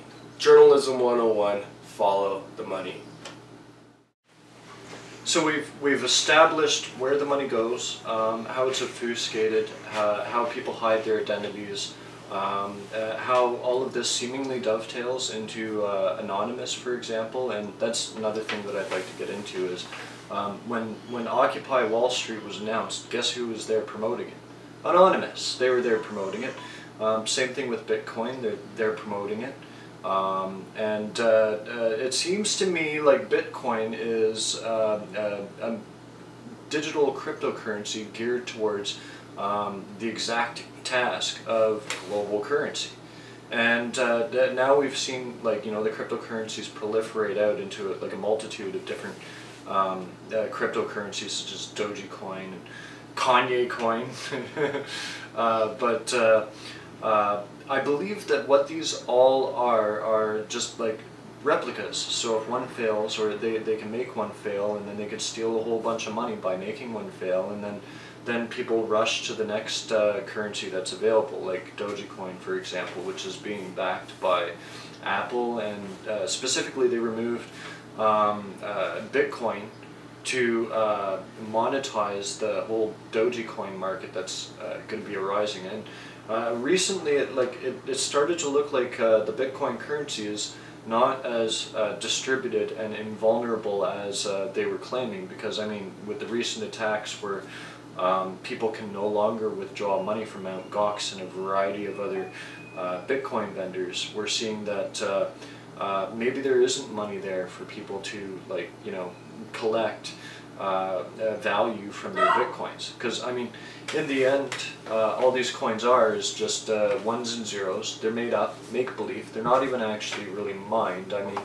you can arguably say that because a computer solved a problem that did absolutely nothing other than create currency, that it costs something, but it really doesn't. That cost is something that is moot in the world of quantum computing.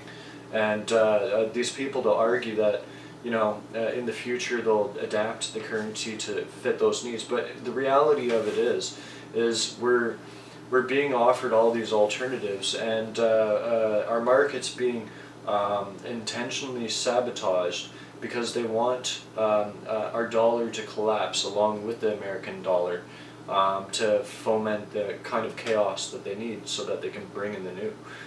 When people are left with no other choice but to pick another currency, right? You know, if they're attributing Bitcoin to libertarianism, a lot of people are going to flock there because they want their freedom, but they're not going to realize that it's a big honey trap until it's too late, until their money is already gone.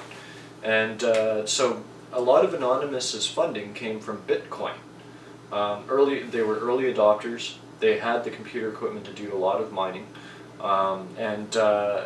Without a doubt, if they were smart about what they were doing, if they were actually using their funds for things, they would have converted it into something of real value, like actual cash, and they would be applying it towards the cyber war. And like I said, it's the only visible face of cyber war. What makes you really think that it's for we the people that are like behind the whole thing? I mean, you look into the leadership. There was Sabu, who was an FBI informant, and there's like the attacks that they use.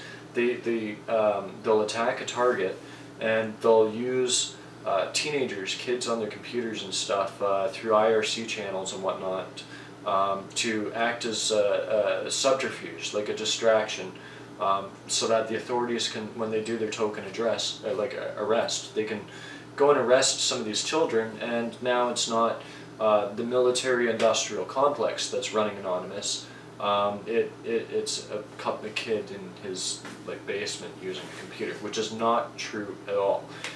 The real people who are pulling the strings, they're power players. They have billions of dollars. They don't want people to know exactly what they're doing, but I mean, the agenda is perfectly clear with what they're doing. They're pushing people into a situation where they have to react, and then they're providing the solution, kind of employing Hegelian dialogue, problem, reaction, solution. So we've been looking at what's been going on with the IPCC, for example, and they've been involved in a considerable amount of fraud in pushing this whole global warming thing, which now has morphed into climate change. And I mean, right away I'm thinking to myself that, okay, hold on a minute, these people, they said global warming and they were wrong.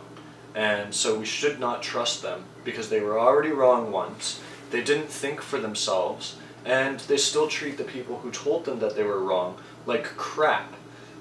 You'd think that the fact that somebody clued into it earlier than when it was actually revealed, that it would lend a little bit more credibility with those people. But we see the exact opposite, that anybody who's an early warning whistleblower to that kind of an activity, they're often vilified and excluded from their conversations because they don't need people who are troublemakers. They want people to go along with the agenda. And so the whole psychology of what's behind their system, how they handpick people to invite to their training seminars, and they teach people a system, and then when they discover that they're leadership material, they provide them with additional training, maybe give them free vacations or a bit of extra cash here and there, or even a job. Even a job as let's say writers in media, and a lot of the positions that they target, I mean, it's stuff that's written about in the history books about how communism is rolled out.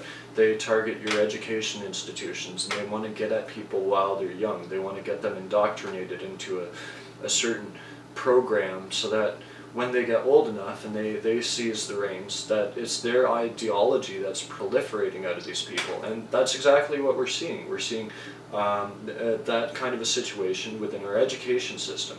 And so naturally what these people will do, they'll target teachers, federations, student unions, and they especially appreciate unions because there's always strength in numbers, and it provides a power consolidation where all you have to do is corrupt one guy and you've got the whole thing. You've got all this political power at your fingertips through the unions, and it really doesn't take much at all to infiltrate them. And I mean, these are issues that Canadians and Americans and even people all across Europe have gone through. I mean, even during the 1930s it was a popular thing. People were aware of the politics back then. But we've been so detached from what actually happens for long enough. There's a generation gap, right? The only people that really know about it is your grandfather, and that's if they're still alive or whatever, right? And your generation, my generation, has not known these things, so we're a little bit naive. We don't know what to look out for. We're easily taken advantage of when one of these individuals who believes in, let's say, Maoism or anarcho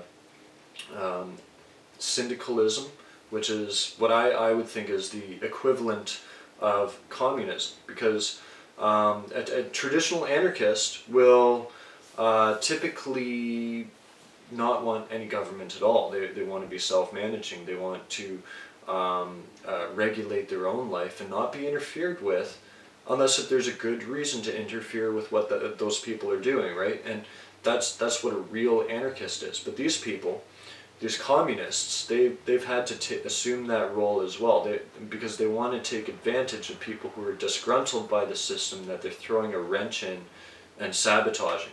So when your average citizen looks at their contribution, oh, I'm paying $400 a paycheck every 2 weeks, in taxes, and what are you really getting back? And they try to account for what they're getting back, and it's like pennies on the dollar. And of course it pisses people off. It makes them not want to pay tax. It makes them want to avoid using electronic banking systems and things where like the paper trail is auditable, and where their income can be traced and taxed even more, right? So here in Canada, you visibly see a prolific underground economy. And that's the target of these people. They want to destroy the underground economy because that's the biggest threat to statist power. Convictions against collectivism. You cannot have individual freedom unless you have financial freedom. And that is a basic principle that the majority of modern liberals cannot understand. We have seen time and time again communism versus capitalism, whether it be USA versus USSR, North Korea versus South Korea, or West Germany versus East Germany. We have always seen communism on the losing end both economically and philosophically. Wherever you have had an increase in the standard of living, it has been in a capitalist society. The only real reasons capitalism is failing is because of all the socialism that has been implemented in our capitalist system that is slowly destroying our Western culture and civilization. Socialists will constantly try to convince you that countries like Iceland, Finland, Sweden, Denmark, and Norway are all socialist countries that work. But the fact of the matter is that they use a free market system which is absolutely antithetical to socialism principles, theory, and practice. Even the so-called Scandinavian socialist model is economically in decline because of all the socialism that is occurring outside of the free markets. One of the main mathematical principles for basic economics is that you cannot multiply wealth by dividing it. The fact that people can base their economic beliefs, principles, and policies behind a simple conception based on a theory of increasing wealth and the standard of living by decreasing the capital that is ultimately driving the force of the economy is not only perplexing, but it is an absolute fallacy. When you have a system where there was a perpetual division of wealth from the private enterprise, you are not only coercively stealing money and decreasing the budget that the employer uses to pay their employees' salaries, but you are also eliminating profit margins and gains that could ultimately lead to the growth of employment and benefits for the working class. This is a very simple perspective. When you are oppressing a business, you are oppressing its employees. Whether you're increasing taxes on private enterprise or an individual, you will not only have decreased standards of incentives, but the total number of exchanges will decrease, therefore decreasing the overall tax revenue along with decreasing wealth creation. But there is one incentive that raising taxes provides private enterprise and individuals with. This is referred to as tax evasion. We have seen all 4 times that a United States president has lowered taxes, there was an increase in tax revenue directly as a result from lowering taxes. Another thing we must keep in mind is the Laffer curve. You can see that Obama's taxing policy, along with his other policies, is absolutely counterproductive. In 2011, the taxes collected from the wealthiest 10% in America accounted for more than 50% of all tax revenue collected in the United States of America for that year. With that said, the rich are paying more than their fair share of taxes, despite what the Marxists, commies, liberals, and media will tell you. Free markets versus government control. Let's get a few things clear. Most capitalists I know do not believe in the Federal Reserve System because it creates an excessive amount of inflation and public debt. It is just as simple as that. And most Marxists have a hard time differentiating between corporatism, crony capitalism, and free market capitalism. I can sympathize with the idea that a factory can be run and operated by its workers and employees in a share type system. But keep in mind, this is 100% possible in a free market voluntarist system. But to try and subject a population of people to this standard by coercion is not only fascist, but it is the epitome of the ideology of communism. Incentive is the one key component behind capitalism. Without competitive markets, you lose incentives, and without incentives, you lose the quality of work and infrastructure. You must have a system of competition, or the full human potential can never be achieved. The less government we have in our lives, the less chance there is for the accumulation of debt on the taxpayer. Government business debt is on the taxpayer, and the private business debt is on the business owner. Simply by using common sense, we should all be embracing privatization over the expansion of the government in the respect of true prosperity. The economy doesn't need government intervention to recover. In fact, it has proven time and time again that it only makes it worse. But it can recover itself with the power of the free market. If the government wasn't in control of our economy, you would not only see the free market system thrive, but the standard of living would increase as well as the decline of crime. You must also exhibit that politicians are not the individuals creating the wealth. The upper class are the people creating the wealth. The upper class is not only responsible for developing markets, but providing jobs and the tax base for the government.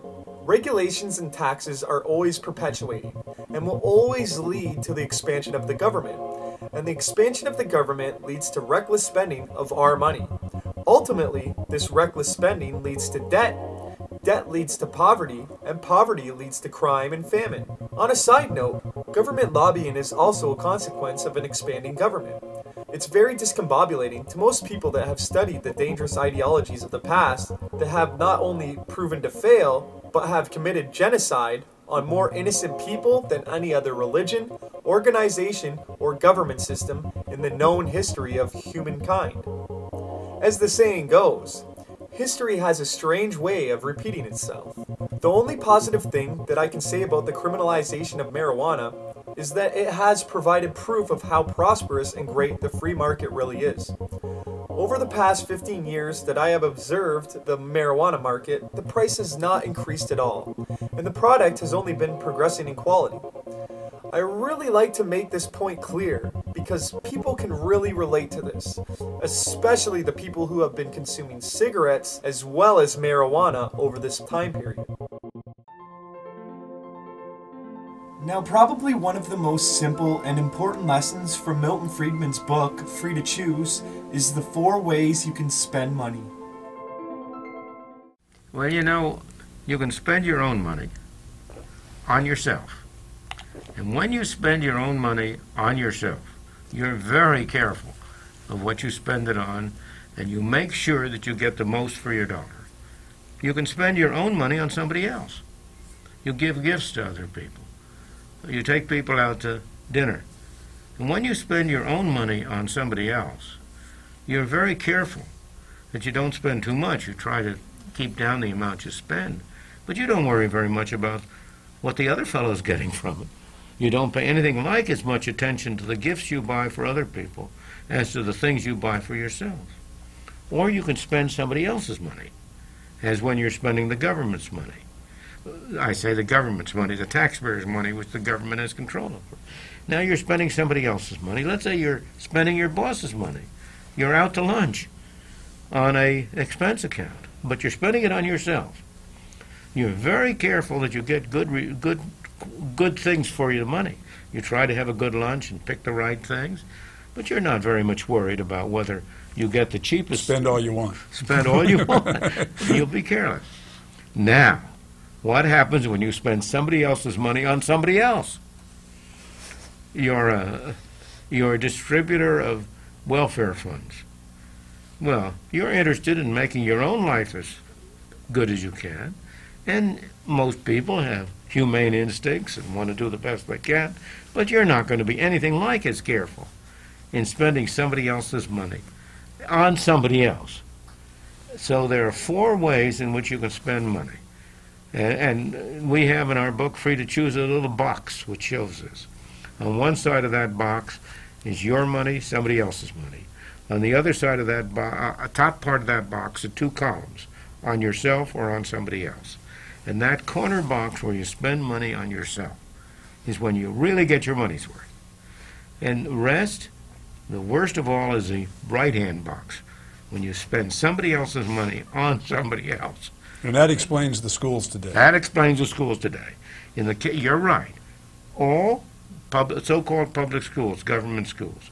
People are spending somebody else's money on somebody else. The teacher isn't spending his own money on the children. He's spending the taxpayers' money on the children. And that goes throughout the system, absolutely. Moving forward, I must outline the difference between modern liberalism and classical liberalism. And most people don't know the difference between the two, but I'm going to take a quick shot at briefly trying to distinguish the two. Classical liberalism is basically the exact same philosophy behind libertarianism. It's actually that simple, relatively speaking. In the early 20th century, the socialist labor parties slowly started hijacking the left. Coincidentally, around the same time, the progressive movement was hijacking the right. The only difference being that there was pushback from the right, and the progressives merely converged with their comrades in the labor and liberal parties. But any way you look at it, progressivism and modern liberalism is entirely a mask for socialism or communism. And unlike today, back 30 to 40 years ago, people knew that socialism and communism are virtually parallel and are both unsustainable and immoral systems. The most funny and ironic thing about today's modern liberal is that there is nothing liberal about them. Another myth I am inclined to tackle is the oxymoron pseudo-term that liberals love to refer conservatism as, which is right-wing fascism. First, we must establish which of the core tenets are that of a right-wing ideology. In all entirety, I don't think you could account for any of the tenets which would be that of a small government in the complete spectrum of the core tenets of fascism. In fact, we can actually correlate all of the core tenets with that of a left-wing ideology. There is also another mainstream myth that Adolf Hitler's Nazi regime were right-wing fascists. Not only were they not right-wing nor fascists, but it is a matter of fact that they were socialists. The Nazi Party became the byname of the National Socialist German Workers' Party, and behold the infamous quote, "We are socialists. We are enemies of today's capitalistic economic system for the exploitation of the economically weak, with its unfair salaries, with its unseemly evaluation of a human being according to wealth and property instead of responsibility and performance. And we are all determined to destroy the system under all conditions. Adolf Hitler." Most people I come across that are Democratic Party cheerleaders can't differentiate between the term Democratic Constitutional Republic and the term democracy, as well as having no knowledge of political history. In the United States of America, you have a constitutional republic, which by definition is a form of government system where the supreme power lies in a body of citizens who can elect people to represent them, with the constitutional law system that puts restrictions on government power from infringing on the citizens' unalienable rights. Whereas the term democracy is virtually defined as majority rule of the people, or from a Marxist perspective, you could define it as social equality. But that is why there is a constitution in place, because what happens if the majority is wrong?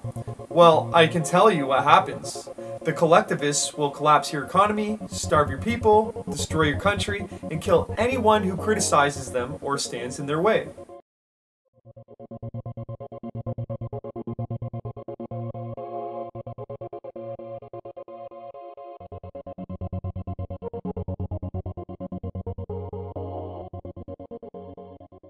The end justifies the means, also known as for the greater good. There are many tactics that the left will use to try and defeat their competition, and in many cases by any means necessary. The Marxist ideology imposes the belief that the end justifies the means.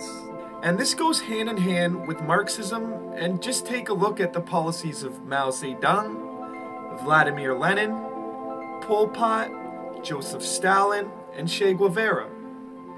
And you will see how it is implemented in practice. The number of people in the peace movement using Che Guevara as a symbol of peace is absolutely astonishing. Oh, the irony. If only they knew that he was a savage murderer who happened to be Fidel Castro's personal executioner. It's a well-documented fact that Che Guevara and Fidel Castro killed anyone that opposed their communist revolution and promised supporters that they could keep their land, but when Fidel Castro obtained total control, he collectively seized everyone's land.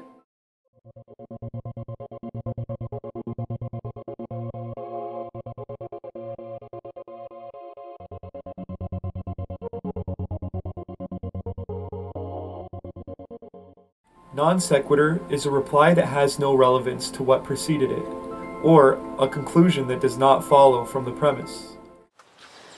Perhaps my favorite non sequitur used by everybody on the left, from the fondest socialists to the hardcore Marxists and everyone in between, is that somehow somebody else's success is incident upon someone else's failure. While this may be true in some cases, it is not necessarily true. And the way the left implements a progressive income tax, it would have to be necessarily true because it applies to everybody, which this assertion does not. Another absurd non sequitur used by Marxism is the derivation of moral claims from naturalism.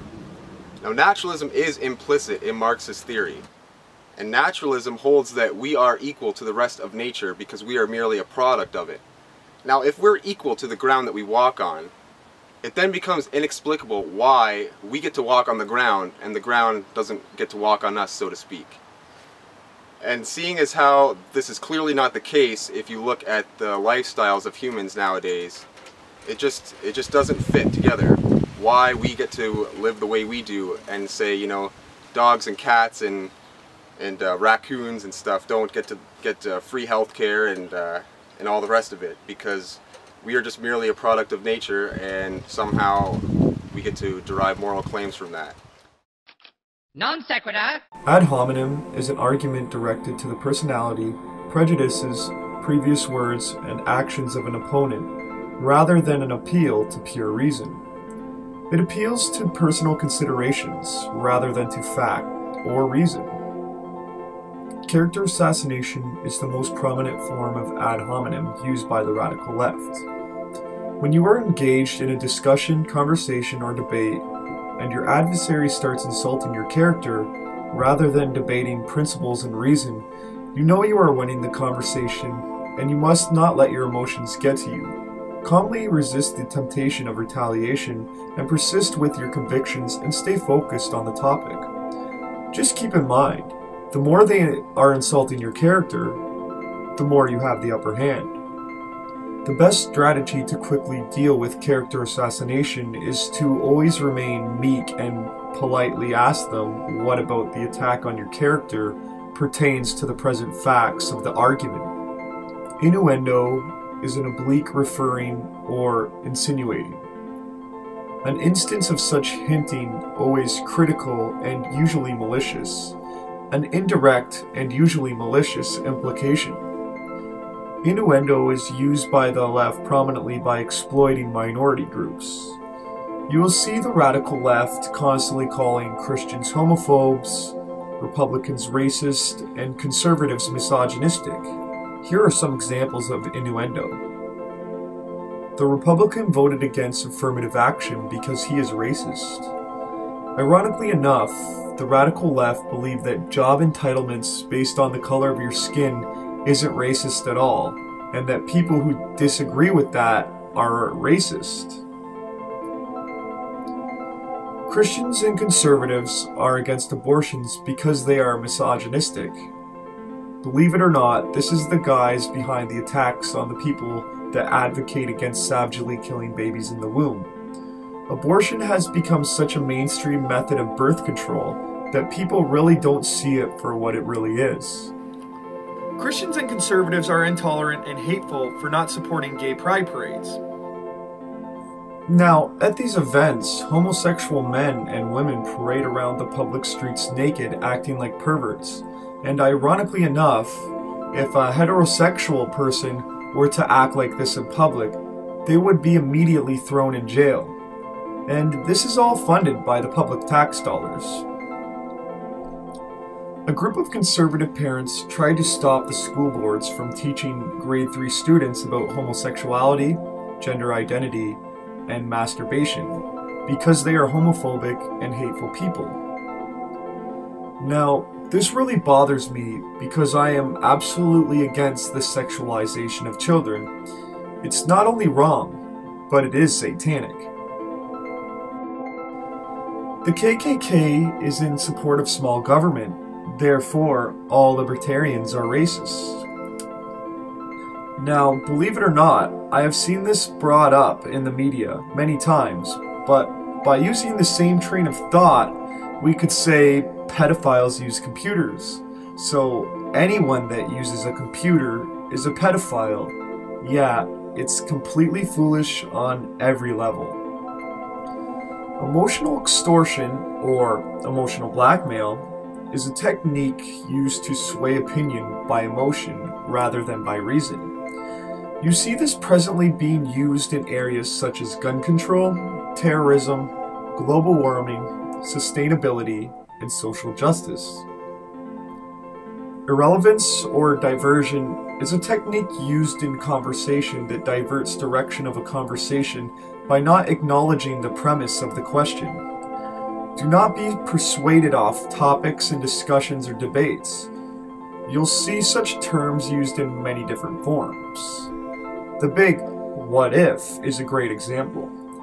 Now let's look at this used in a conversation. Watch how I am able to use irrelevance with emotional extortion. Matt. Mandatory car insurance is a restriction of our God-given freedoms and contravenes our Bill of Rights. Stacy. What happens if you accidentally kill someone in a car crash? Now, do you see how Stacy did not try to argue Matt's point? She simply diverted the conversation away from the principal argument with emotional extortion. You will find that you will have to cite definitions in debates and discussions because the radical left creatively redefines words, terms, and meanings. Whether it be a simple dictionary definition or even an ideology itself, they will completely change whatever they can to meet their criteria. Now here's an example of redefinition proudly lauded by a left-wing radical. National Post posted an article stating that denial of abortion among Irish hospitals, cascade of mistakes that led to miscarrying a woman's death. Now, I replied to this post stating, one death isn't comparable to the number of lives saved from abortion denial. Liberal hypocrisy.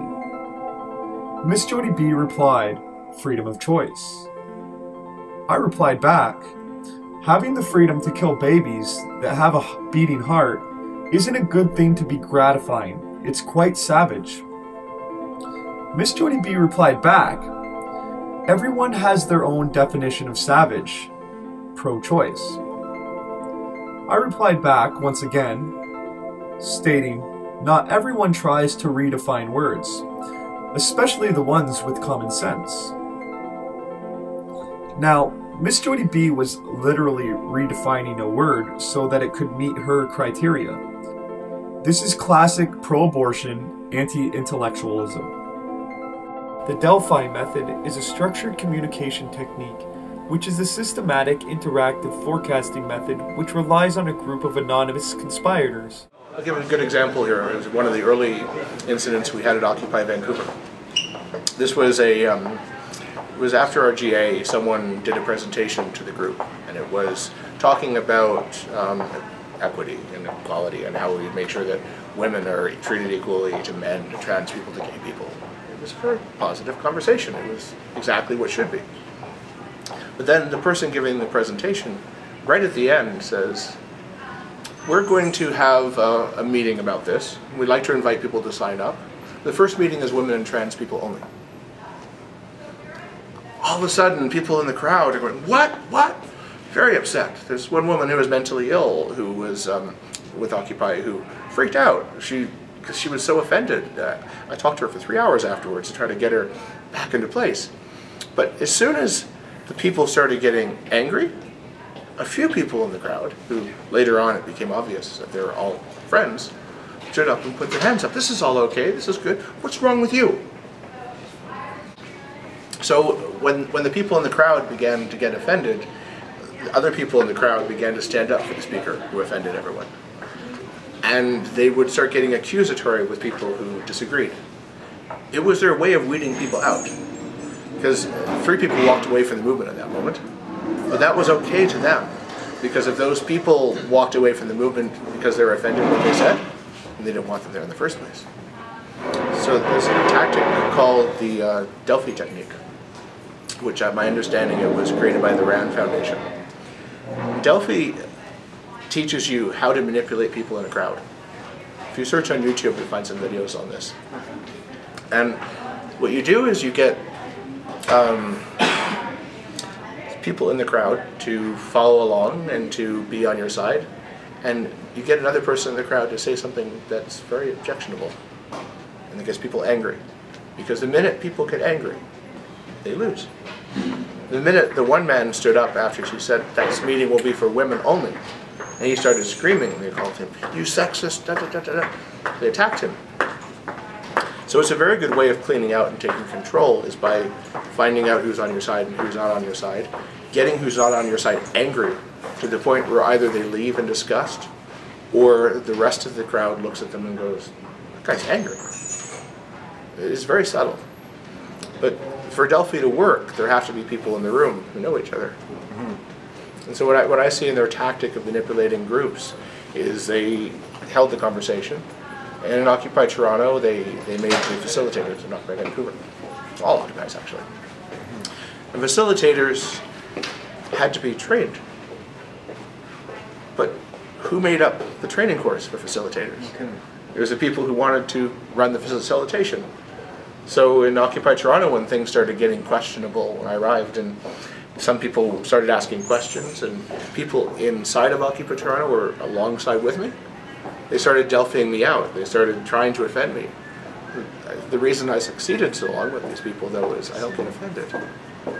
So if you want to beat them at their game, when they start Delphiing you, when they start trying these tactics to marginalize you in the crowd, don't feed into it.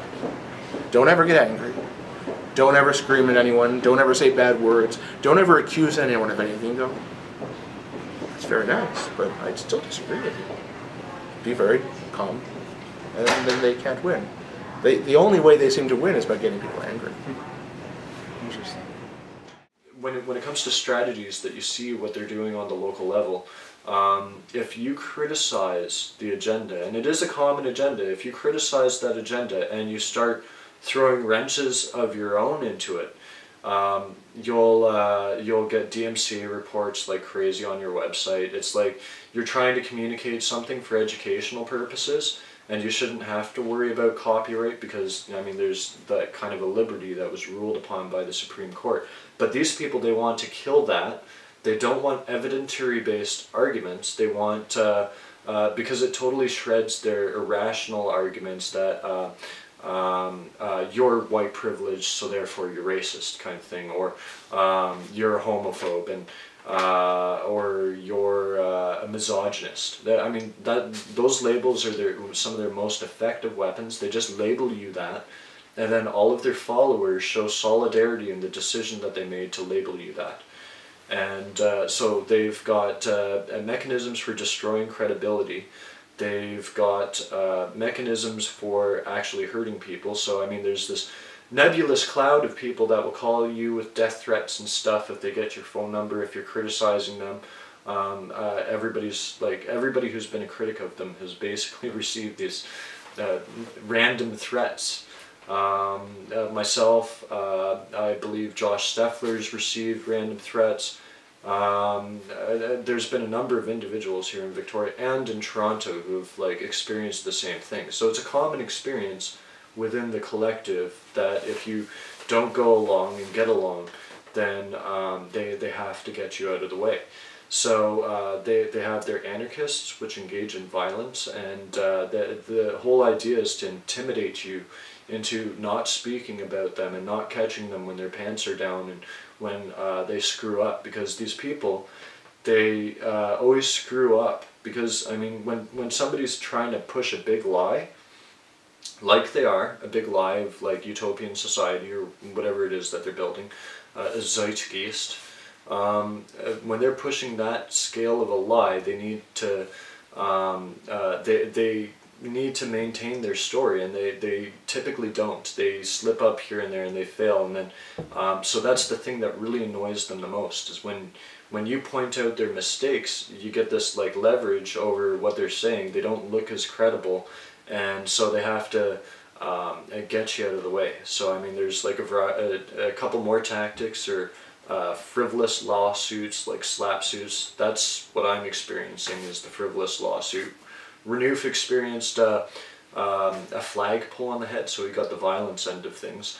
Ezra Levant gets sued all the time for the things that he says, and I mean, he says a lot of stuff that's pretty bang on, and it's not like these people are seeking remedy. No, they're just looking for money so that they can fund their revolution and use the money of the people who are speaking up about it against them. So those are all a variety of tactics to be aware of. Some of the lingo keywords, and I'll just drop some keywords really fast because they're very important to know. Solidarity. Solidarity is a very bad concept because it doesn't it indoctrinates people into showing support without actually thinking about what they're supporting. Then there's direct action. Direct action is implying that you're going to do something to stop something, and well, if there's laws that get in the way, those don't matter. It's the same thing with diversity of tactics. Well, when they're talking about diversity of tactics, they're not just talking about the lawful path towards resolving a revolution. We'll say that they've expanded that now to criminal actions, to black bloc style tactics, anarchists basically smashing up the neighborhood, and that's one of their mechanisms for fomenting revolution. And finally, one of the most nefarious components of all would be the sustainable development component, because I mean, everybody thinks that saving the environment's great, right? And it is. But if you really examine what these people are pushing, they're not pushing for individuals to be able to, who are capable of living in a closed loop system and not polluting the environment. They don't care about that at all. They care about centralized control systems and making them more pervasive. And that's because people, in their ideology, people are too stupid for their own good, and they need, you know, a nanny state to take care of them. So yeah, that's just a variety of the tactics that they use. I'll start off by saying that I go to every protest I attend quietly, and I just stand on the sidelines and film and do my own thing. The more I did this, the more I started getting pushback. I think like you guys got in Hamilton. Those people didn't want me to be there. They didn't want me to be filming.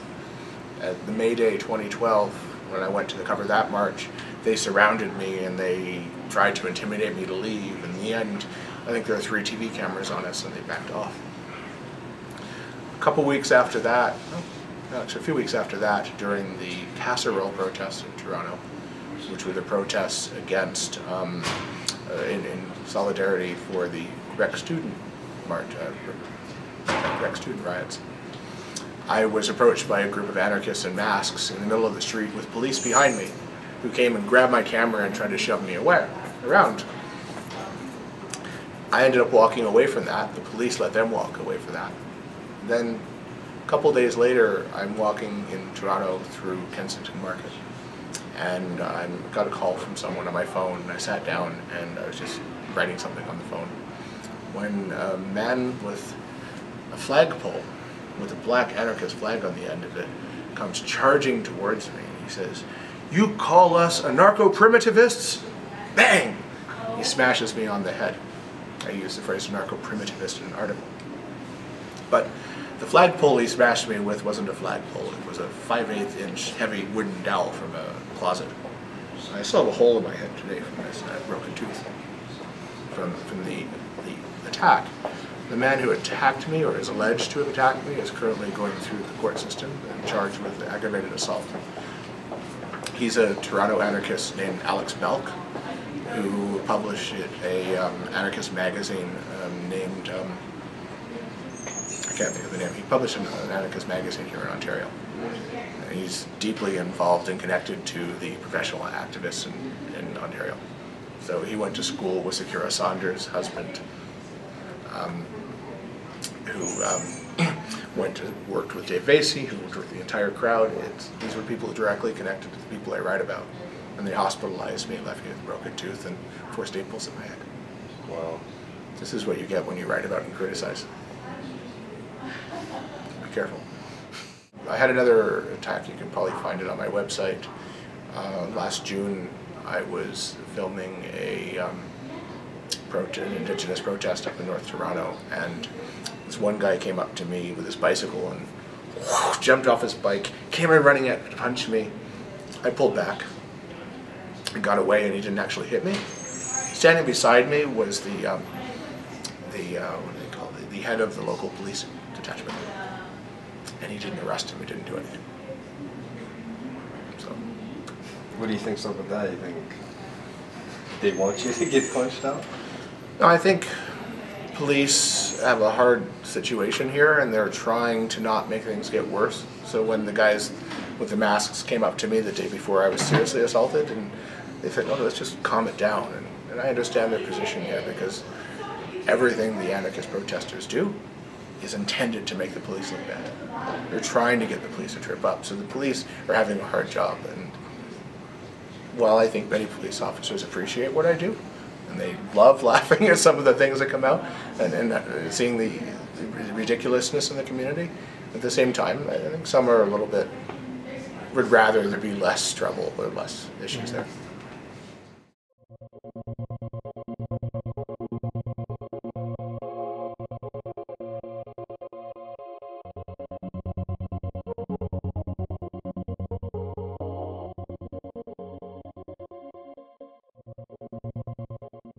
First buzzword, I guess, would be social justice.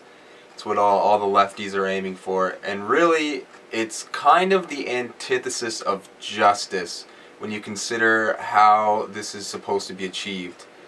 You're holding other people to higher standards. It's kind of a very elastic term, and you could use it to mean pretty much anything, because it's really really loose in its definition.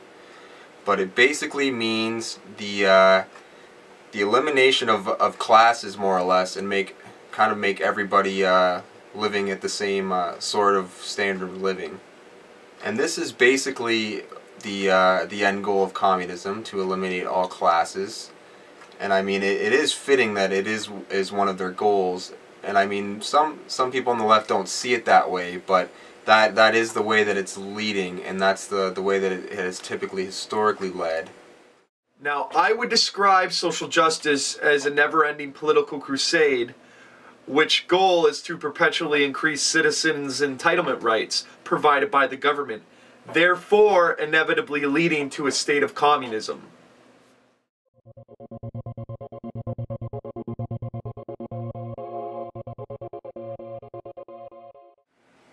Now, equality can be described as anti-competition. Everyone should be treated as equal, regardless of their skill, their education, their accolades, or even their experience.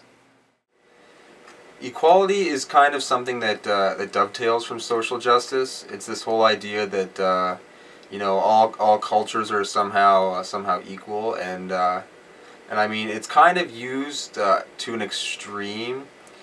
They kind of just make it seem like every culture is automatically going to perform equally. So if you point out when someone's not performing equally, you're, you know, labeled as a racist or a bigot or whatever. And it just really leads to anti-intellectualism, because you can't you know, expose the truth because it becomes politically incorrect, just because the person's, you know, a certain color. Equality is used in a lot of economic propaganda as well, because they want to raise taxes on businesses and really force them out. I mean, that's what's happening with Obamacare big time. A lot of businesses can't afford it, so they're laying people off. And that's kind of and it kind of stems from that propaganda, like, oh, you know, we got to help out the working man, so we're going to raise taxes on, you know, the people that provide their paychecks. It's really it's really not very smart, but that's where this type of thinking leads to.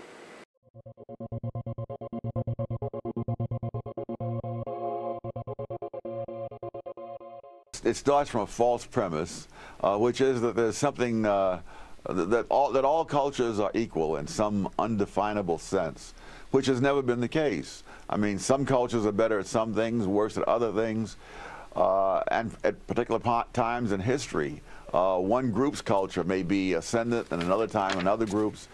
But what you almost never see is what they assume is a norm, namely all groups performing pretty much the same in all kinds of fields across the board. That you can go through centuries of history without finding a single example of that. Multiculturalism is this kind of false premise that all cultures function equally, and I mean there is literally no example of this ever happening, but the left really pushes this idea that we need to be, you know, sensitive to everything, and it stems from the whole idea of tolerance, right? We have to be tolerant of everybody, but the kind of the back door, the kicker of this is we end up tolerating evil, and that kind of starts this cultural decay that we see happening, and it's all in the name of being tolerant, right? The road to hell is paved with good intentions.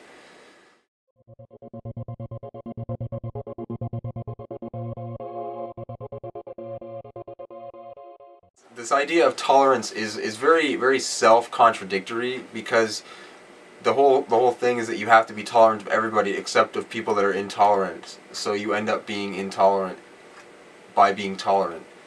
So really, it's a self-refuting idea for one.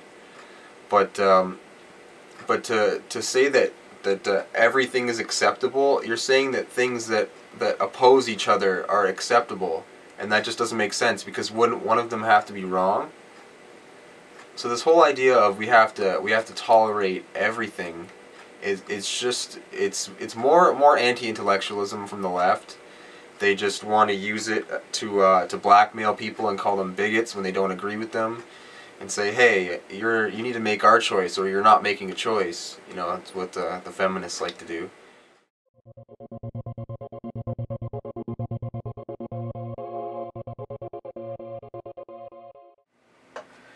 Now, the way that sustainability is used by the left is that it's a form of population control.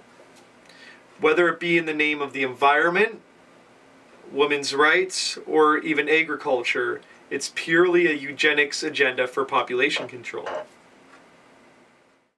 Sustainability, it's this concept that we have to live in harmony with the earth, and the UN in particular really takes kind of a pantheistic worldview on this. Like the whole world is like divine, and the ground we walk on is like equal to us somehow. So we have to protect it at all costs, and you'll see this with things such as like global warming. And I mean, they've all come out and say, you know, this is actually a plan to redistribute wealth and all the rest of it. Another thing is population control, and they really don't want people having kids. I mean, there's some real extreme movements out there where they're like volunteering not to reproduce and stuff like that, and they pretty much say that human beings are scum, and we're bad for the earth, so we need to go, pretty much.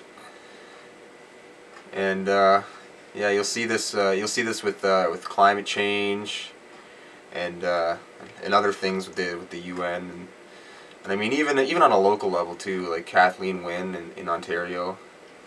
And this whole idea stems in from Marxist thought, specifically materialism. This is directly derived from a materialistic worldview, that if we are chance byproducts of nature, then why is the grass we walk on held in higher regard than us? So therefore it kind of does to human beings what Marxism does to the middle class, is something I like to say.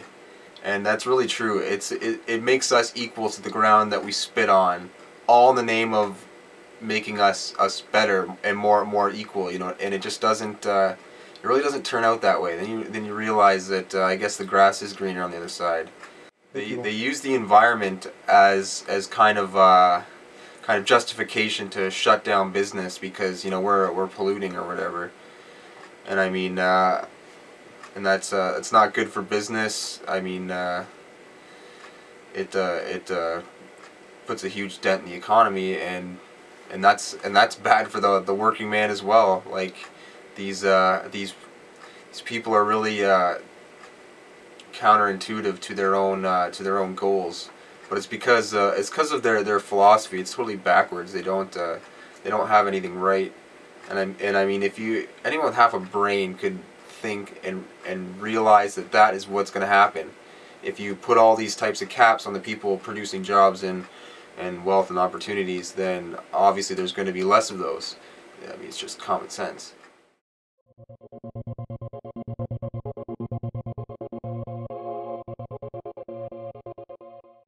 Now, what political correctness is it's censorship of criticism, especially in the terms of minorities.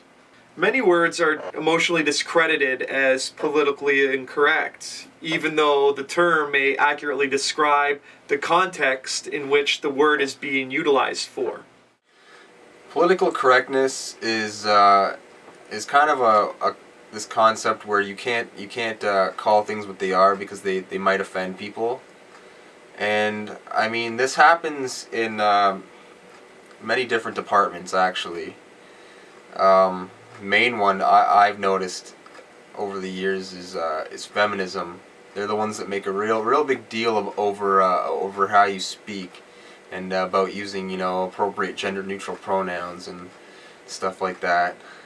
It just leads to more anti-intellectualism as well, because I mean I was watching, for example, a video a while ago about these geneticists that discovered that King Tut descended, or was the rather ancestor of the Europeans, and then there was these black people claiming that it was something to do with racism, and I mean that's where this type of enabling leads to for people to just to say stuff like that. Yeah, like you can't call someone a midget or you can't call someone fat, you know, because you might be being insensitive, but really you're just kind of using an accurate term that describes them, but they're just ashamed of it, so they call you intolerant, but really they're just kind of embarrassed about, you know, about themselves. And it's not really like they're derogatory, because I mean, like, you could have fat on your steak, right? And there's nothing derogatory about it. It's just fat. But as soon as you use it to describe a person, you know, that person's fat, then all of a sudden it becomes offensive. And the left likes to kind of play to that whole scenario there, where they just basically use the "you're being offensive" card as a way to escape debate by just using ad hominem attacks, and political correctness is probably their #1 way of doing that. They just discredit their opponents and pretty much end the debate at that. They don't actually have to have, you know, facts or valid arguments or any of that stuff. They can just emotionally blackmail you, and they think that it's enough to win.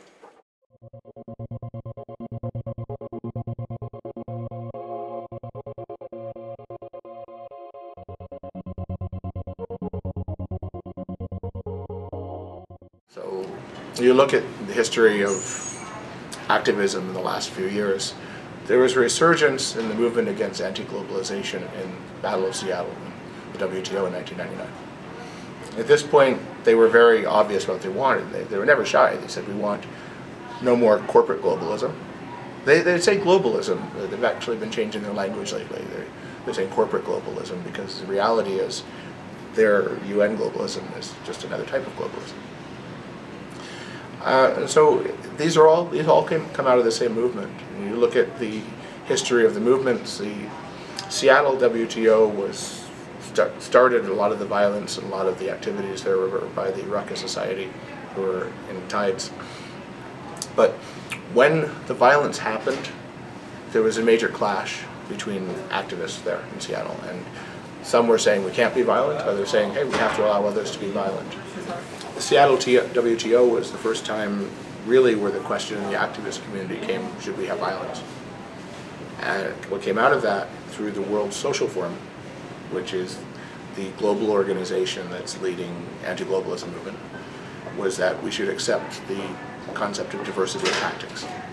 Diversity of tactics says that everyone's allowed to protest and express themselves in any way they wish. So one person may wish to block traffic, another person may wish to put up a sign, another person may wish to join the government, another person may wish to smash a window or blow up a bank, as happened in the G20. And with the doctrine of diversity of tactics, we must accept whatever people choose to do. And that became the beginning of the anti-globalization movement, and we saw that move on to protest in Quebec City at the Summit of the Americas, which I believe was '92. And the Summit of the Americas was the first in Canada. And we looked, the people involved there was the Council of Canadians and the same foundations and unions in Quebec City. In Quebec City were the first time we had real black bloc actions in Canada. When I was mentioning the Love as a Movement people, this is an interesting thing I should have mentioned. One more person in that group of tattoos is a man who goes by the name of Velcro Ripper. Velcro Ripper did the movie Occupy Love. Velcro Ripper met Judy Rebick, a Ryerson University professor, inside of Hollyhock a few years before. And she brought him to Occupy to make the film of Occupy Love, with all the same tattoo people in them. We had Clayton Thomas Mueller and all these same professional activists. When you look into the history of the Velcro Ripper, he also made the same film for the Quebec Summit of the Americas. And he's the official filmmaker of the revolution. And this led me to understand where the real revolution is coming from, which is the World Social Forum. World Social Forum was started in South America. It's basically South American revolutionaries who wanted to start a global revolution. The idea of it is it's supposed to be the counter-protest to Davos, Switzerland, to the World Economic Forum. The World Social Forum in Canada, so in each country for the World Social Forum they have an organization that represents them. In Canada it's Alternatives International. Alternatives International is led by Judy Rebick, Ryerson University professor. Judy Rebick led all the people behind Occupy Vancouver, Occupy Toronto. She was the matron. She wrote the book, Occupy, what was her book called? Occupy This. And it's a global movement to fight against corporate globalization.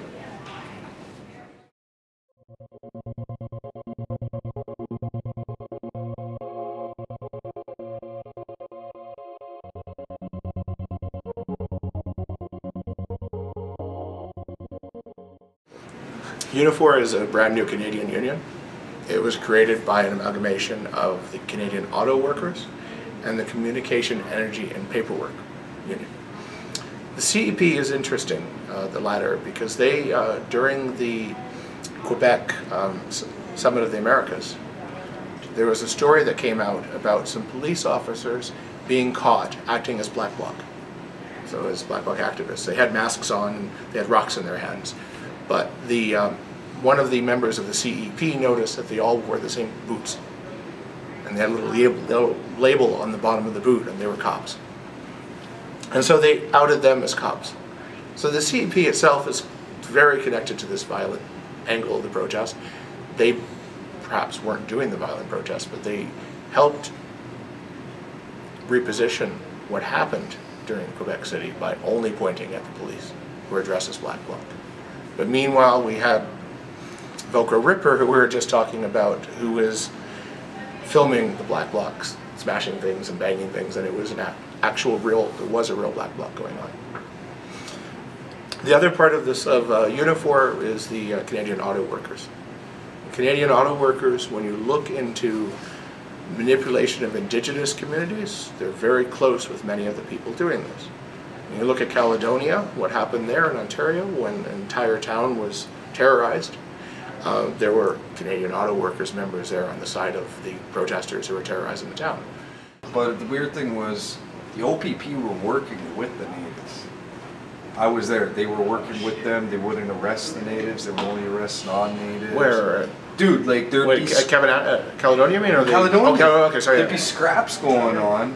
Native protesters. They do anything they want. They do anything they want, and the cops wouldn't arrest them. They would only arrest non-natives. Yep. And then that started making a lot of non-natives pissed. So like, I don't know if it was like a tactic. I don't know if it was like a tactic to like divide and conquer or what, but there was something going on, man. I'm not saying all the protesters were working with the police, but for sure, like the head top, like they were communicating, man. They not at first. There was some like the cops did raid them and all this other stuff, but it seems like afterwards they started like kind of collaborating on like two-tier justice. Definitely, and I think what Gary McHale did there was rather, I think his tactics were maybe rough on the edges, but it was very important. Yeah. And he proved it outright. But the reason all that happened was because of Ipperwash before. Yeah. Right. Dudley George got shot during Ipperwash, and a paper was written about how we could better deal with Indigenous protesters. Yeah. And then that affected what happened at Caledonia. Yeah. Now, if you don't think that those are connected, you're a fool, because who wrote the paper to tell the government how to better deal with Indigenous protesters? James Sakai Ward. He's a professor at University of Victoria who is currently, next month, in April, will be leading the training of people against the pipelines. So he's the guy who wrote the Ipperwash, part of the Ipperwash reports. And the Ipperwash reports weakened the ability to come for the police to do anything. Caledonia comes and the OPP are completely toothless. But just recently this has started changing. You saw the blockade between Montreal and Ottawa of the Via Rail line. I heard about that like not too long ago, right? It was 2 weeks ago? 2 weeks, yeah. And that was led by radicals, same crowd. A guy from OCAP was one of them. But they lasted not very long, and they were arrested and taken in and charged. So it's the first time that the government's been coming back and actually reacting properly. I cannot, in all my research, I cannot agree the fact that the government is making this happen. I honestly think it's absolutely within possibility. But there's Divide and conquer. But there's no evidence of that. A, and B, these people are fighting against our government. They are absolutely fighting against our government. The social forum that'll be happening in Ottawa this summer, the entire stated goal of it is to fight Harper and oil sands. I think they want to use Canada as one of the first examples of how to implement this globalist, socialist, mixed state. And Canada is a very good place for that because we have immigration culture. So we already have, we're one of the first countries to go hardcore and to focus on multiculturalism. Yeah. And that didn't necessarily work well. We're a little bit far behind, but I lived in the Netherlands where they had multiculturalism pushed, and they're killing each other. It tore society apart at the center. But Canada is the ultimate place to make these changes because A, we have this multicultural society, B, we have all these resources and land and value, and C, we have how many people? 38 million? Yeah. We can't even control ourselves, there are so few of us. And all it takes is a few American billionaires to fund to change Canadian policy. And they're more powerful than Americans. Than Canadians, I mean. So think about when Ellen DeGeneres stands up and says we must stop seal hunting. How many Canadians does she have the power over when she does that? She earned $2.1 million to fight seal hunting while she did it. How many Canadians put that much money into keeping seal hunting? We're losing our power. And I don't see our Canadian government participating with these people. It's absolutely possible. Anything could be true. We could wake up one day, but there are two sides I see. Our Canadian government is on the globalist corporate side, and I see their side is on the globalist UN side. So this is back, we're talking about the CIW and Kevin Annett. Kevin Annett is a defrocked United Church clergy who was thrown out after making some crazy accusations about the church, that they were covering things up at the exact same time that the church was actually disclosing. But there were many problems with Annett. He had social issues within the church. He was creating friction and they wanted to get rid of him. As soon as he left, he started claiming that he knew of mass graves of children across the country. There were 50,000 residential school children murdered. The Canadian government this week just released 5,000 dead residential school student names. There may be 10 even, but 50 is a number that's out of this world. But he was being used to attack the United Church. I don't know who was using him, but as soon as he left the United Church, he was hired by the Canadian Auto Workers, and his job was to help recruit the United Church clergy into the Canadian Auto Workers.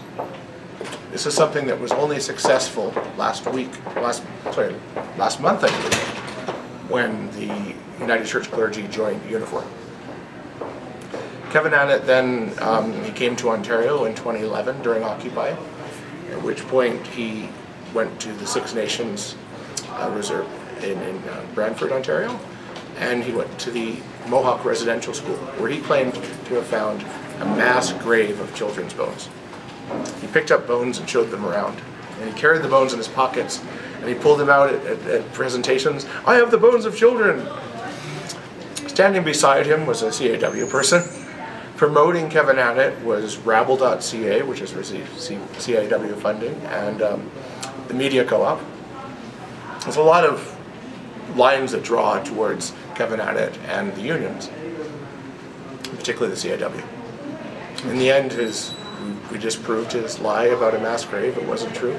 Yeah, and the bones, didn't Ryan Nelson call up the lab that he claimed to have tested the bones at, and then the lab even said that they don't know who Kevin Annett is? Well, what happened was, at first I brought up the question to Kevin Annett. I said, where's the DNA test? And he said, well, we haven't got it yet. It takes a lot of money. It takes time. So I made a phone call to the US company that does DNA tests.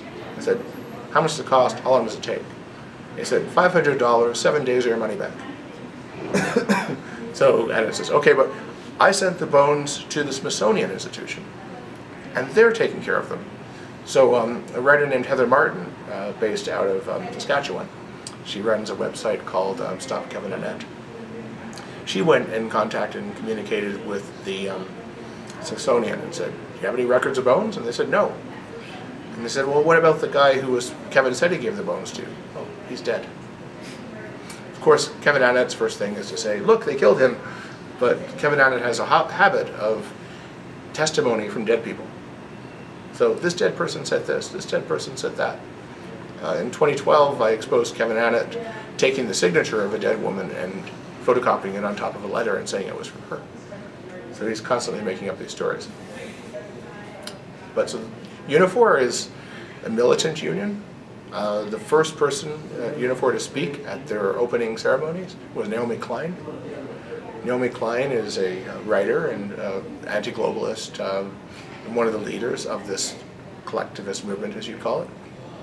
I met Naomi Klein first at Occupy Vancouver when she was marching with Harsha Walia to protest the building of condos downtown. It's a very intertwined world. Unifor calls itself a militant union. And the most important thing about that we need to ask is, what do they mean? Because the union movement started back in the 1800s in Chicago at the Haymarket Affair, where someone took and threw Molotov cocktails at police and people, and there were deaths. That's what union militancy is. Today, they don't, and they refuse to explain what they mean by militancy, but we look at their connections and who they're working with, and working with the anarchists and the radicals, and Unifor scares me. Sid Ryan is the only union leader who ever told me to fuck off. Sid Ryan is the head of the Ontario Federation of Labour. He's an Irishman who came to Canada later in life. This is something I think you guys want to keep an eye out when you're researching this. A lot of people come from outside of Canada who are leading this. Judy Rebick, who's leading the anti-globalization movement in Canada, is an American. Go down the list, but we have Americans and British. The guy who leads OCAP is British. If you look at the scandal in BC last week of the Activist Housing Association, Portland Housing, led by a British person. We have a lot of American imports. I even believe Libby Davies from the NDP is an American. Well, even if you go to even the offshoots, Lead Now, Matthew Carroll, British. British. Well, Lead Now is also an interesting organization because Lead Now was based upon the American organization. I'm trying to remember their name. Move On. Yep. Yep. So leadnow.ca is a Canadian NGO. It's a non-profit, not a charity, so they have the right to be political. They're based upon the American movement called MoveOn.org, which was started to back Clinton back in the 90s. It was to bring political activism and to bring voters together. When you look at Lead Now, who was on their board of directors but Judy Rebick? Judy Rebick, who's on the board of directors of Alternatives Canada, which leads the World Social Forum's representation in Canada. Judy Rebick, who was leading Occupy. And Judy Rebick's crowd, who's involved with Idle No More. This is an important thing I didn't bring up about Idle No More. Idle No More's money, we've discovered, comes through, first of all, a fundraising organization that raises money for politicians. And the same fundraising organization raised money for the Neil Young tour. That was all going through them. And they lead for all through the Love is the Movement crowd. But also Olivia Chow, they run her fundraising. And in Vancouver, we mentioned earlier in our interview, the BC Civil Liberties Association, the former head of the BC Civil Liberties Association, who during the 2010 Olympics withdrew his legal observers the day the violence came, so that they couldn't act as witnesses against the protesters. He's also funded through the same group. So we're looking at Lead Now connection to this. Lead Now in 2012, they were leading an initiative which was against the robocall scandal. The head of Lead Now spoke in Vancouver, and he said, "We need to have new election now, we need to turn and overthrow our government right now." I spoke to him a couple days later, and he apologized to me, and he said, even my funders said I was a little bit overboard. But what did we see with Lead Now with Matthew Carroll here in Toronto? The same protests. And we had a person who came from the Egyptian Revolution who said that we must have a new world order.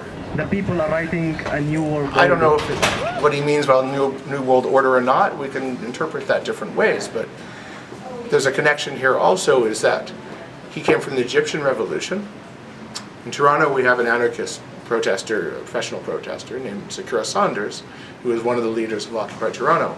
During Occupy Toronto, Sakura Saunders was standing and broadcasting live from the media center of the Egyptian Revolution. We start putting these things together and we start finding the same groups and the same organizations and the same connections.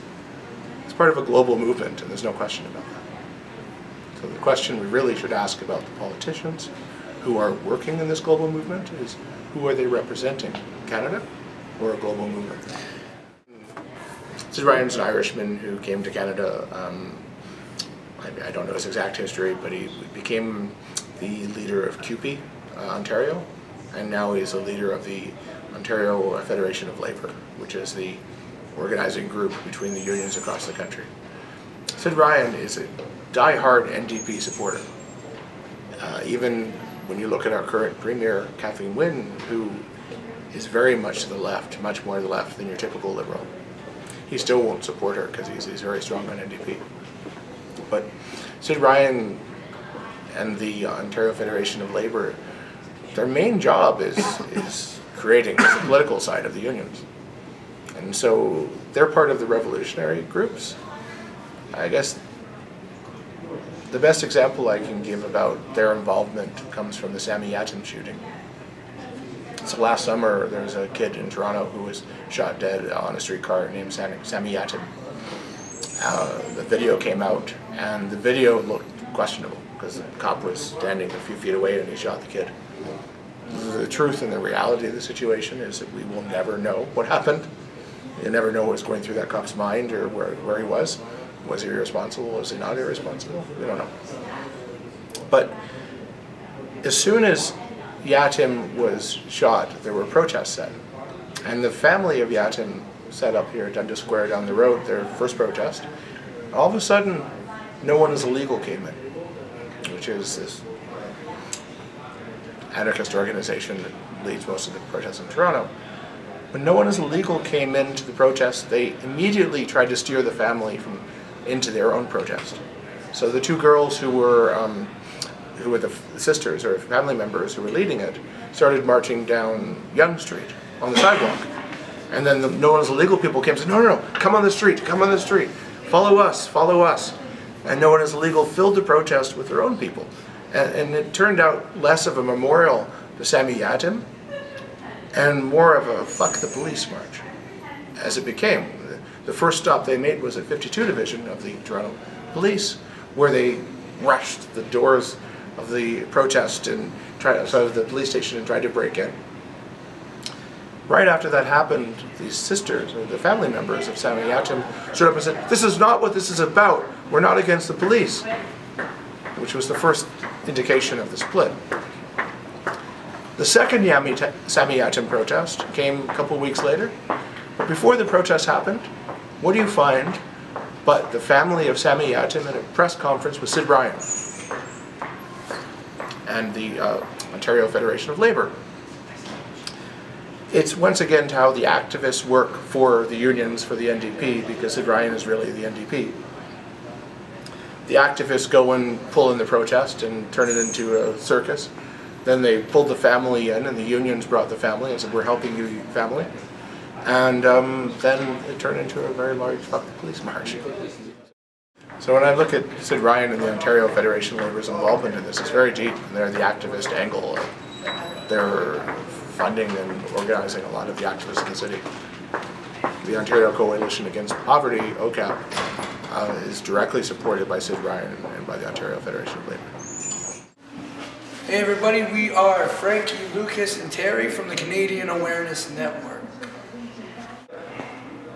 On March 15th, there was an International Day Against Police Brutality protest in Hamilton. It was the first year that Hamilton has held one of these annual events, so we went out to cover it. When we first arrived, it was 7 p.m. And the protesters had gathered at the McNabb bus station. The majority of them wearing all black, faces covered, doing their usual protest things. Now, Frank and Lucas here went into the crowd to try to interview some people while I sat back and just shot some footage. So I'll let these guys talk to you about what they experienced when they went into the crowd to try to do an interview, which we've done at many other protests and rallies before. Well, pretty much saw Warren Francis. He was handing out flyers, so told him to give me some, so I can hand out flyers, get to know people or whatever. And then I was planning on asking them, what are some solutions to end police brutality? That's all I wanted to do. And also I wouldn't have minded somebody consenting to an interview where they were like, I wanted to be like, hey, why are you here today? What's this protest about? And what are some solutions to police brutality? That was my main goal, but nothing else. And what happened was we got First I was chilling behind you with the camera and basically filming you hand out those pamphlets and educate people on the information within the pamphlets. And then we were approached by one of the people that we had a past confrontation with from the Occupy movement.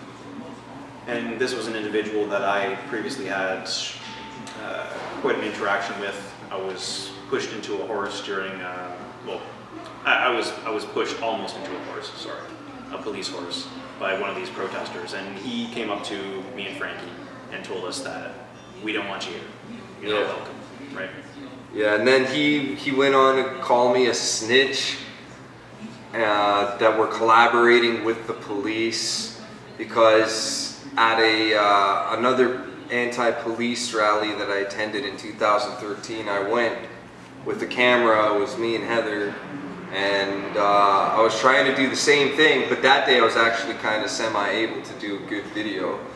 But I went up and all I asked the guys, I'm like, I got nothing against people wearing masks. I mean, I defend the right to remain anonymous if you want to put a face mask on, whatever. I got nothing against that. But I was just asking a question. I was just asking, why are you wearing a mask? That's all. Like, I wasn't bashing them. Like, my question. It was just a question. It was just a question. So I don't know.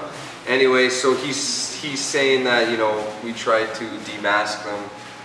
And he's saying that by us filming them or whatever, we're putting people at danger, even though there was hundreds of people videotaping it. Even people there that weren't there for it, they were just seeing it on the street, pulled out their cell phones, and we're recording it. And you know, this guy went into delusions. He's like, oh, it has escalated a lot between us. And I'm like, I have no idea what he's talking about, because like, that was the first time, or like, you know, that was actually the second time I ever had a confrontation with him. All right, so while we're having this conversation with this individual, we tried to explain, well, me and Frankie tried to explain to him that we both have, well, all three of us have a mutual goal to make the city a safer place in regards to police activity. We told the guy that, you know, we do have differing views. We have had conflicting behaviors in the past, but that we're willing to put that behind us in order to make progress in the city. And he was unwilling to do that. He just kept dismissing whatever we had to say, and ultimately didn't want to you know, work with us in any way to help make changes. We told him about the police meetings. I told him that, you know, there's police meetings every month. If you want to help make change, instead of doing these protests all the time, why don't you come and bring the people that are in these protests to the police meetings, right? So basically, you know, they didn't have any solutions, the whole crowd. All they wanted to do was walk around and, you know, shout. Yeah, it's like after you guys talked to them, how it ended, wasn't it? Another woman just came in and told you to shut the F up. Oh yeah. Just shut the F up. Shut the F up. Oh yeah, I got yelled at. Yeah, I got yelled at, and you know, while I'm trying to make amends with them, while I'm saying, hey, whatever. Anyway, and then after that, they were doing creative stuff. They had some people playing drums, but when they got to the police station, I did not agree with what they were doing. They were advocating violence against the police. The one guy was yelling stuff like, you're gonna get shot in the face. Yeah, like straight up telling the cops this. Like to their face. To their face. And, you know, saying, hey, if you don't change your ways, the people are gonna rise up in violent ways. Like, for no reason. Andreas Tenner. Over you guys are fucking murderers. You're a dirt. You're not worth my fucking respect. Shame, shame, shame. Woo! You will change. You will change.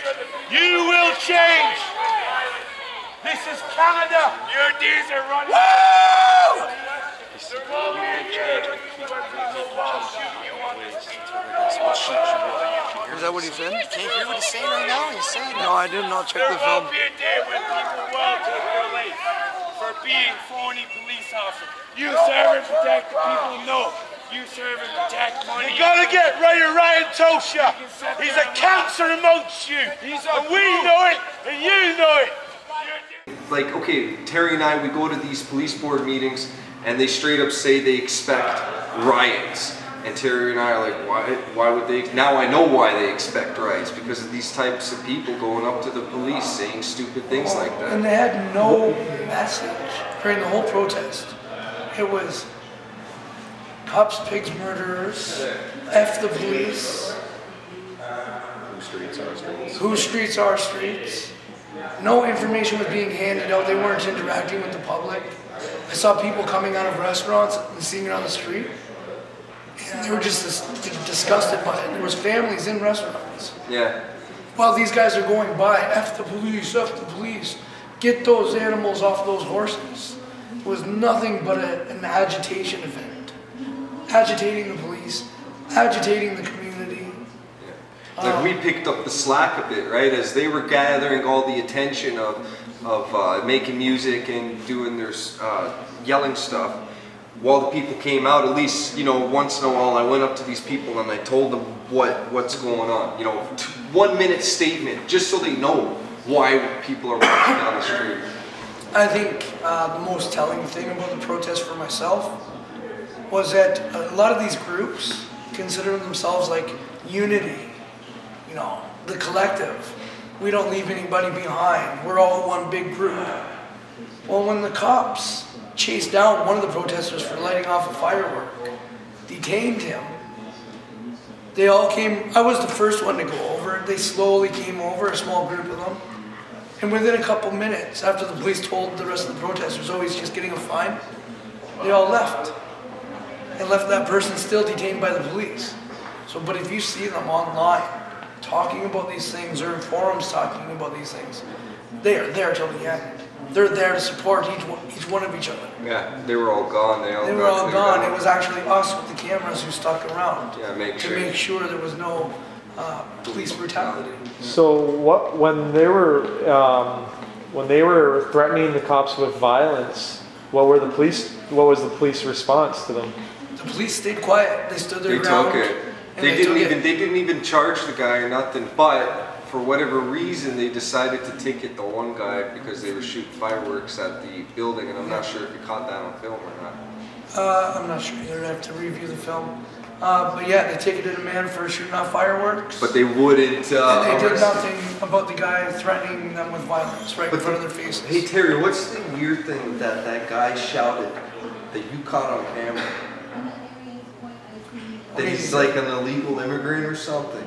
Oh yeah, at the end. You might like this part. Drunk because alcohol is legal, but more destructive than anything else. You know what's legal? Me being here without being a citizen. That can still pass a law like a not get charged. I fucking love Canada. Hamilton recently became Canada's second sanctuary city for illegal immigrants, or as they like to call them, undocumented So what's workers. that? What's that mean though?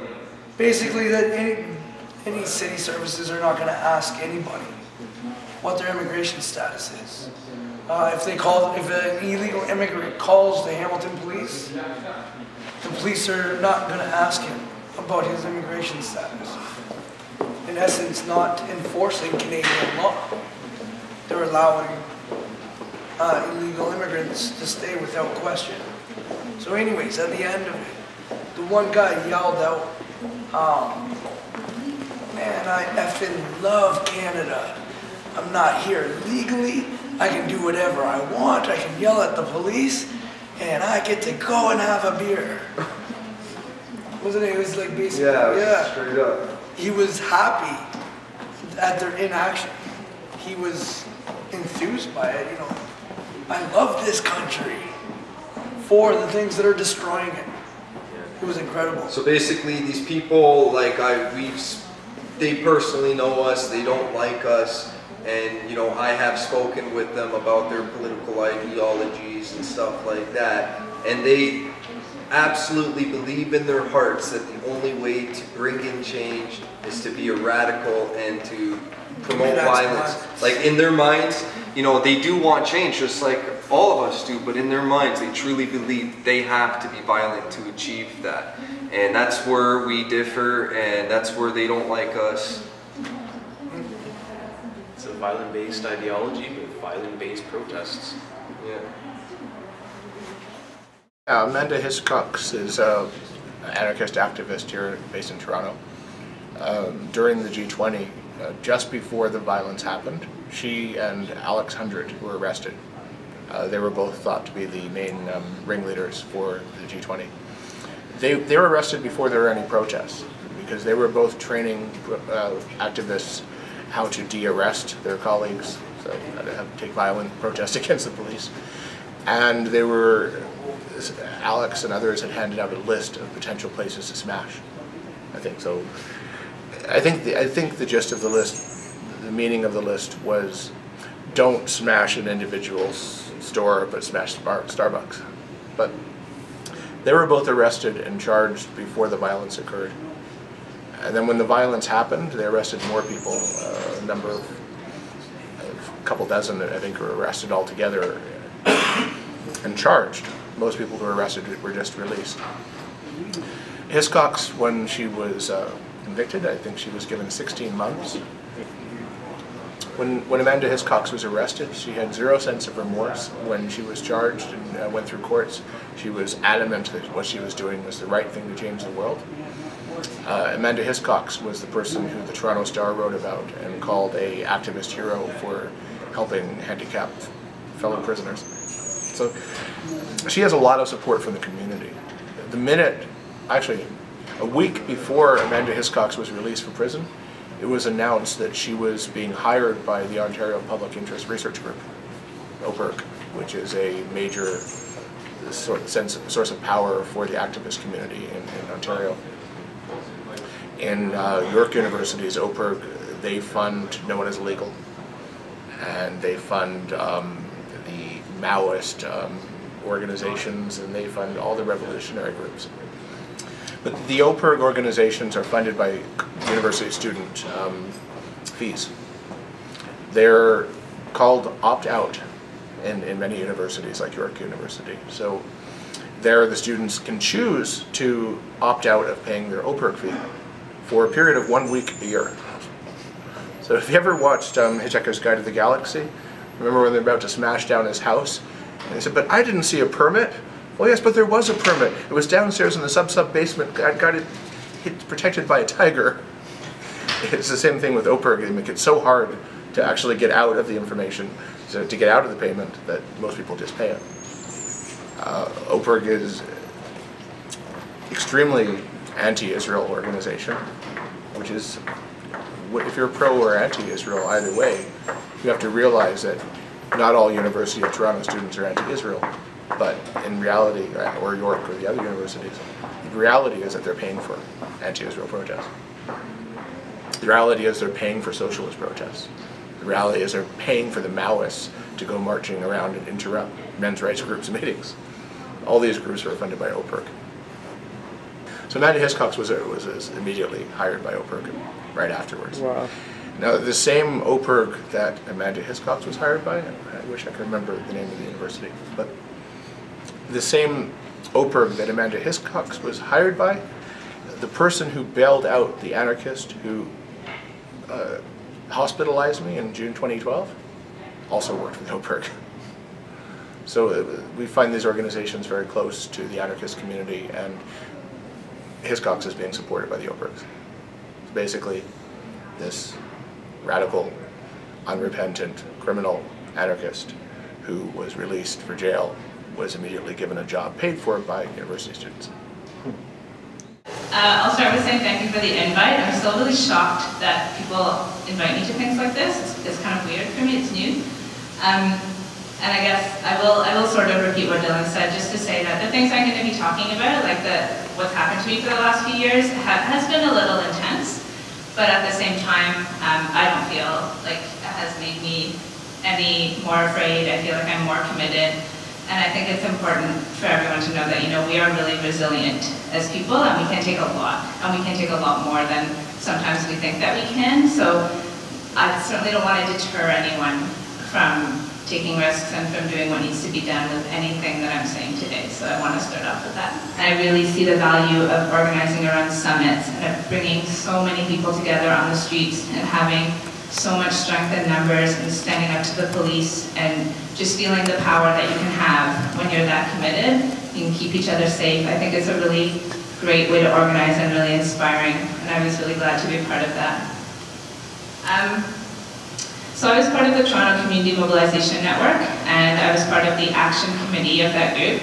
And I want to just take a second to talk about one really important thing that we had decided to endorse as a network, and that is the idea of diversity of tactics. And so, for those of you who aren't familiar with the term, basically that means that whether or not you agree with a certain tactic that people might use, you don't shit talk to the media, and you don't snitch to the cops on those people, regardless of how you personally feel about this tactic. And we had decided to do that because basically, you know, we don't know, none of us know where people are coming from, and none of us know the experiences that they have and the reasons that they choose to speak truth to power in a certain way. And none of us are in a position to judge the people for the choices that they make. And so it was really important to us, if we're going to have a mass movement, that we can be inclusive to everyone. So the Toronto Community Mobilization Network's Action Committee, we were supposed to be making sure that people could engage in a diversity of tactics, but safely. So the idea being that, you know, if there's a nonviolent, child-friendly demonstration that's been called for this corner at this time, there can't be a confrontational direct action that's also been called for that corner at that time. Our own backgrounds, and just from like knowing what happens around the world at these summits, that shit's gonna go down, right? Like, people don't all wanna go to a union march, they don't all wanna go in a circle and like stay in the protest pen. People are gonna wanna break stuff, they're gonna like wanna dress all in black, and they're gonna wanna light some fires, and they're gonna do that, right? So we were organizing the Get Off the Fence March, and the police did not like that either. 15 minutes is really short. So, okay, so I guess I'll talk a little bit about what actually happened. So on the morning of June 26th, it was about 4:30 in the morning, because in true anarchist style, like the big day's coming up, you know, we wouldn't be in bed or anything, we'd be like last minute organizing, of course. So we're still awake. There's this bang on the door, and we're kind of like, what? Everything goes slow motion. There's another bang on the door, and all these cops come crashing through the door. We didn't know they were cops at first, because we're like, what's happening? And then this one cop comes to the door, and he's got this gun drawn. And he's like, you know, swooping around the room with his gun, and people are yelling, like, get down on the ground, hands above your head, and all this stuff. And like, what I remember is that I wasn't scared, and I think that maybe I was in shock at that point, but I have this like sneaking suspicion that actually it's because I knew full well that those cops were not going to fire on us. Like, middle class, white activists, absolutely no chance that we were in actual danger. And that's like really an important thing to think about. Okay, so for me, the fallout from my arrest was that I was charged with 3 counts of criminal conspiracy, so conspiracy to commit mischief, which is hilarious, it makes me sound like a leprechaun, like mischief. Conspiracy to obstruct police and conspiracy to assault police. And conspiracy is this weird thing because you don't actually have to do anything, you just have to talk about it, and you can be guilty of it. So it's nebulous, legally speaking. Sadly, we never got to figure out how the evidence actually works, because we didn't end up going to trial, which I regret sometimes a lot. So conspiracy is not used that much against activists anymore. It was originally put in place during the Winnipeg General Strike, and then people were like, whoa, conspiracy, like that is a sketchy thing. Like, it's not really like a law that should be used. And so, conveniently, drug trafficking and terrorism are charges that disproportionately are laid against people of color. So I was held in jail for a month while I was waiting to be released on bail, which was 140 grand. I had full house arrest. I couldn't have any involvement in protests. I couldn't have any association with my 16 co-accused. I couldn't use anything wireless, which is weird. So that lasted for 9 months. Then my conditions were like loosened a little bit. And then in the fall of 2011, we went into preliminary inquiry. And while we were in that process, we were offered a deal by the Crown. And after like weeks of really grueling, terrible conversation and discussion, we decided to negotiate it and take it. So then I was sentenced. I was sentenced to 16 months in jail. And because of the way it works in Canada, you do 2/3 of your sentence. So I got out in just under 11. And I have 3 things to say about jail. I'll make them quick. So if you ever want to see who are the most marginalized people in this country, in this society, spend some time in jail. Like, the people in jail are the people that are taking the brunt of all the things that we're fighting against. They're the people that are living with these consequences of the stuff that as social justice organizers are the things that we're taking on. Also, you'll know that there's a lot of things that a privileged person can do in jail. And a jail sentence doesn't really mean that you have to stop organizing. It just means that you organize in a different context. And so I kind of jokingly, but not really jokingly, recommend that we have like one organizer on every range at all times. Because there's a lot that you can do. And the last thing is just that a healthy person with a supportive community can survive jail, even thrive in jail. It's not as hard as it seems. And so when people are thinking about the kinds of actions that you want to engage in, you know, like make realistic decisions, but also, you know, think about what you're able to give up and know that you're tougher than you probably think that you are. So I'm talking a little bit about criminalization of dissent and how that happens. So in our case, a few things were really overblown. A lot of it was really overblown. So a lot of us were arrested by guns and gangs. So this was like a heavily armed, really aggressive police unit with really aggressive prosecutors. Shortly after our arrest, we found out that we'd been infiltrated by 2 undercover cops for about a year and a half, and one of them was from the anti-terrorism unit of the OPP. We were brought to court on the first day, and we were taken to this special conspiracy court where every single person was in this individual locked box.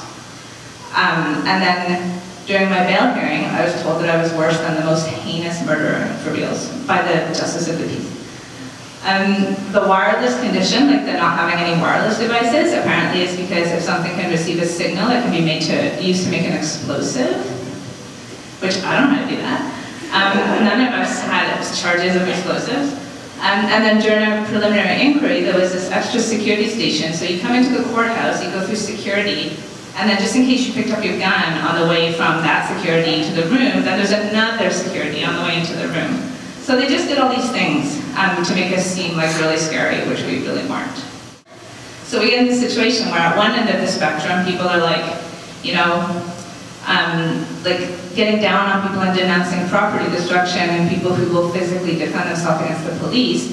On the other end of the spectrum, people are mocking people who want to like put out petitions and go to rallies that aren't confrontational. And so we have these divides and it's not useful. Cops love that, that's what they want. So we need to make sure that we don't buy into that. And lastly, I think they do this stuff because they want to send a message that if you protest in certain ways, the state can hurt you. And it's really important that we send a message back, which is that we're not afraid of that. Like, you can't really hurt us that badly. And we're going to stand together and we're going to stand in solidarity. Like, why do we need to keep going in the face of this kind of repression? And I think that, you know, I guess I'll end on this. If that's a question that we're asking ourselves, then we really need to check our privilege. And if organizing is a choice for us, then we are the people with the largest responsibility to keep organizing. Because if it's a choice for us, it means that we're the ones benefiting from the system that's currently in place. And it means that we have resources that make any consequences less severe for us than they'll be for other people. And so we got to be willing to give things up. Dylan Powell wrote an article about me a couple months ago, 3 or 4 months ago, and he was me and Gary McHale. He tried to put us together as the same type of people, which I don't have any disagreements with Gary McHale, but it was obviously an option, a way of trying to take all the negativity towards McHale and put it towards me. But I think it's very interesting what's happening at Marineland, because it gives us a picture of how politicians fit into anarchy. The Marineland activists, mainly, well, they're almost all, the leaders of this are the anarchists who are leading everything else around. One of the main participants from Toronto is Zach Crowder. Zach Crowder is a Toronto anarchist, and he's always fighting the police. He's very well known for making a spectacle out of himself. But when you look at all the action of the activism around Marineland, and then there's a politician. So Marineland is like a two-pronged approach here. We have the activists who are all protesting, And we look at the connections between these activists and politicians. Peggy Nash, who is the NDP MP for Toronto Parkdale, leads the governmental approach of attacking Marineland. So we have the activists come out and they go, oh, Marineland is bad, and then Peggy Nash stands up and goes, we need to fight Marineland. Look at all those people who are fighting Marineland. We see the same sort of things happening, very close connections with the anarchists and the activists and politicians in Toronto often. We had the attack against Toronto. There's GE Hitachi in Toronto owns a plant which creates pellets for nuclear power plants. It's right downtown. It's just about a couple kilometers down the road from us. Honestly, it's insane that we are making nuclear materials in the city, but I think it's an old legacy plant. But when the protest started, we saw Zach Rauder, who we see at the Marineland, and we saw the same group of activists go and start protesting this plant.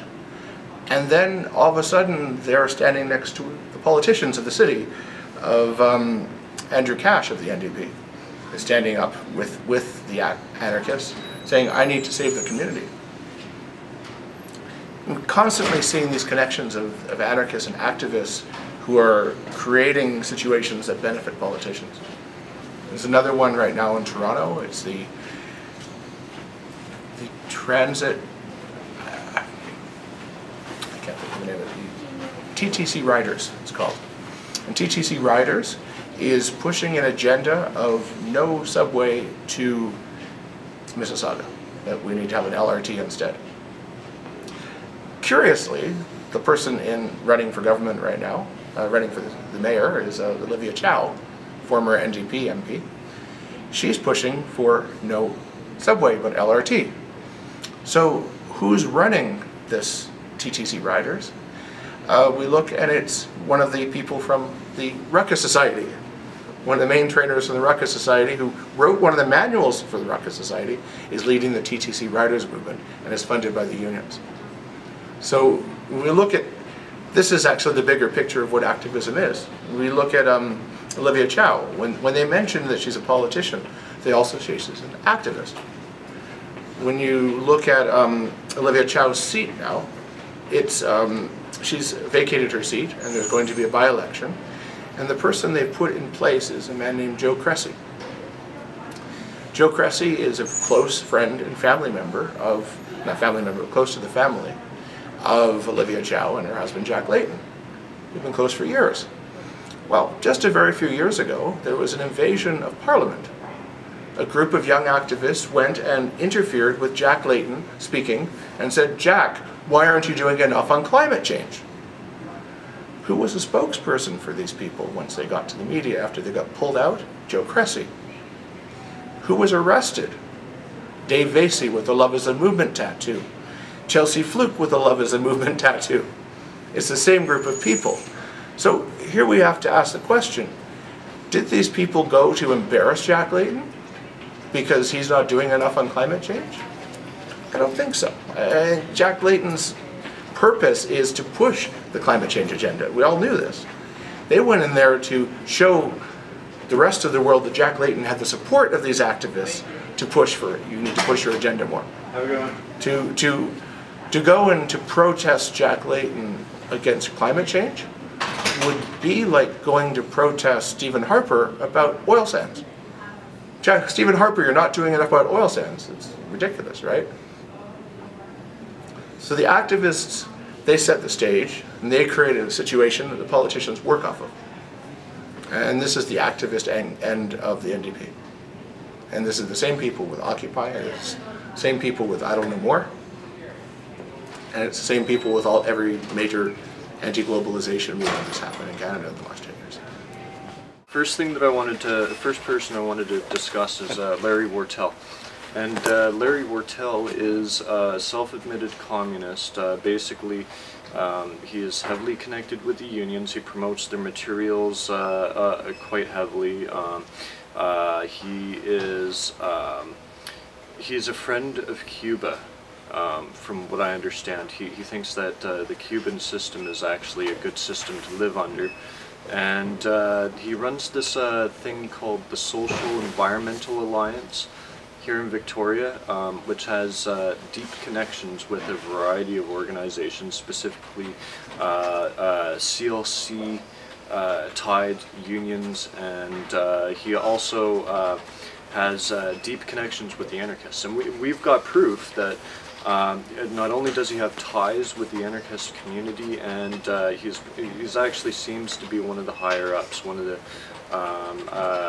handlers, we'll say, in or a mentor. We'll say a mentor, because like there is a bit of a hierarchy involved, and the way that it works is they refer to themselves as the collective.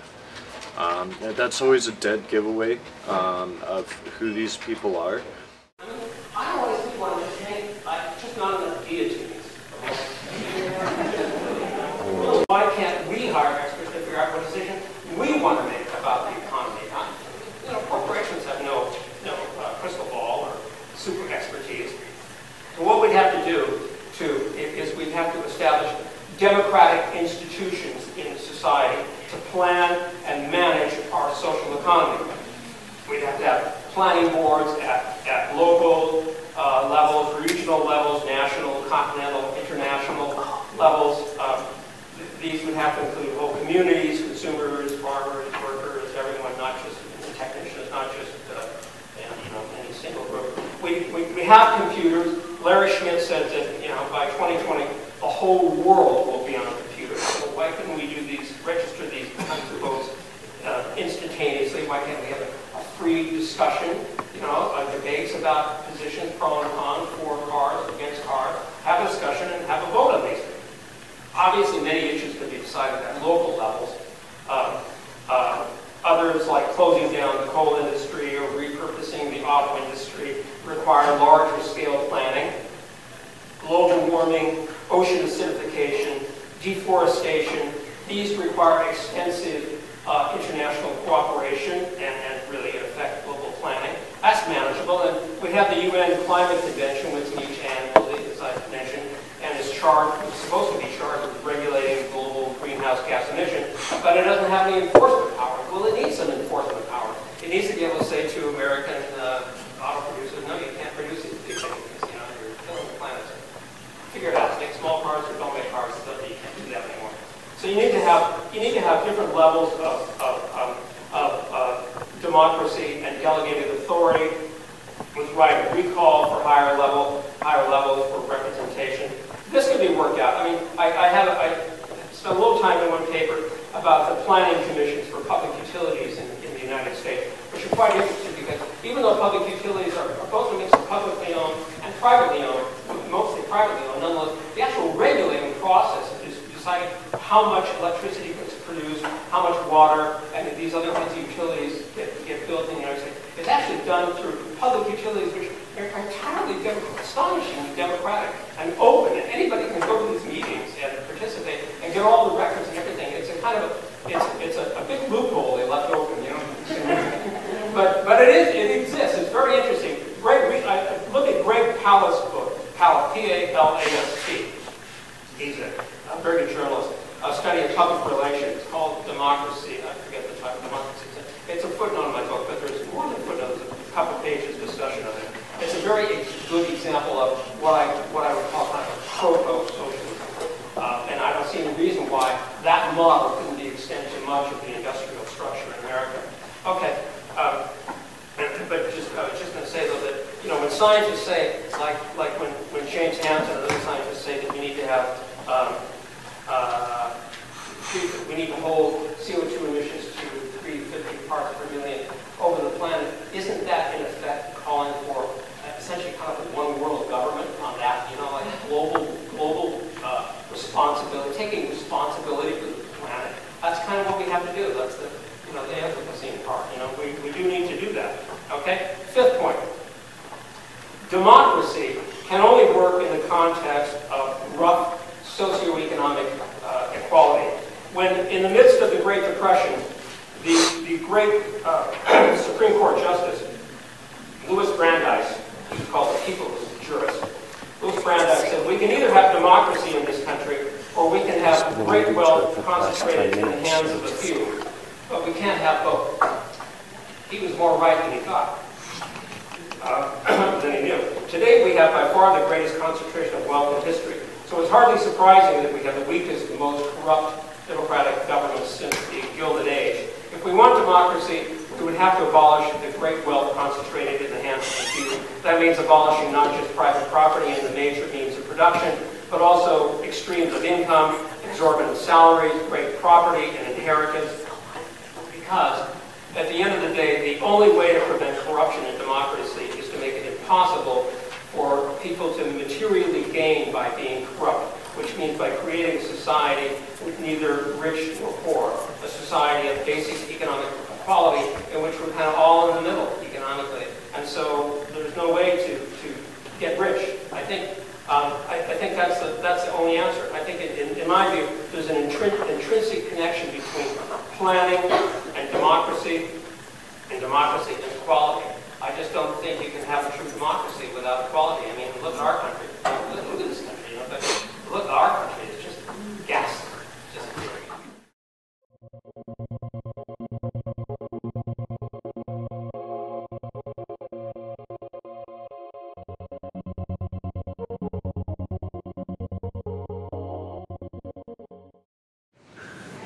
So the Toronto Star is a rather center-left newspaper based in Toronto. It's the main daily newspaper. The Toronto Star is very, everyone in Toronto knows it is very politically leaning to the left. During the G20, the Toronto Star started writing articles promoting the people arrested for the violence as heroes. One of my favorite moments, they had a picture of them all sitting together looking all lovable and wonderful. And the writers in the Toronto Star, even after the G20, still promoted the G20 anarchists as heroes.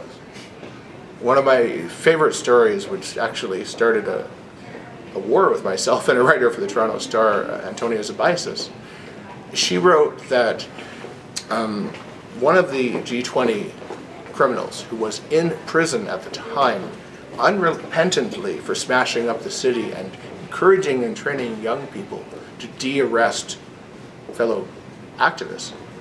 The Toronto Star writer Zabaisis presented her as a hero for her prison activism, for saying that someone in a wheelchair couldn't get up to the second level to visit their friend inside the cell block. And you look at another writer for the Toronto Star, they wrote about Alex Hundred. Alex Hundred was the main ringleader behind the violence at the G20. He was one of the trainers who was arrested and later given 18 months in prison. His first week in jail, he notices you can't get a library book at the Toronto West Detention Center. So the Toronto Star writes a story saying Alex Hundred is campaigning for the rights of his fellow prisoners to have library books. So it's great that Alex Hundred is campaigning for library books. Should prisoners have books? Absolutely. But the Toronto Star, what they were doing is they're repositioning him. They're making him as a hero activist. They didn't criticize these people. They criticized the police, which was rightful, because what the police did on the 26th, after the violence, was reprehensible. Mass arrests was absolutely wrong. The reality was that the police walked into the trap. The police did exactly what they're expected to do. The day after people smash up the windows, they go back too hard. The same thing happened in Seattle, in the WTO. The police first didn't react, and then windows got smashed. Then the police reacted too hard, and the police lost face. And it's all a massive game. So the Toronto Star is one piece of media that's very pro towards the anarchists, and particularly when it comes to violence. But when you look at supporting activist causes and not reporting honestly, I can't help but think of the Vancouver Observer.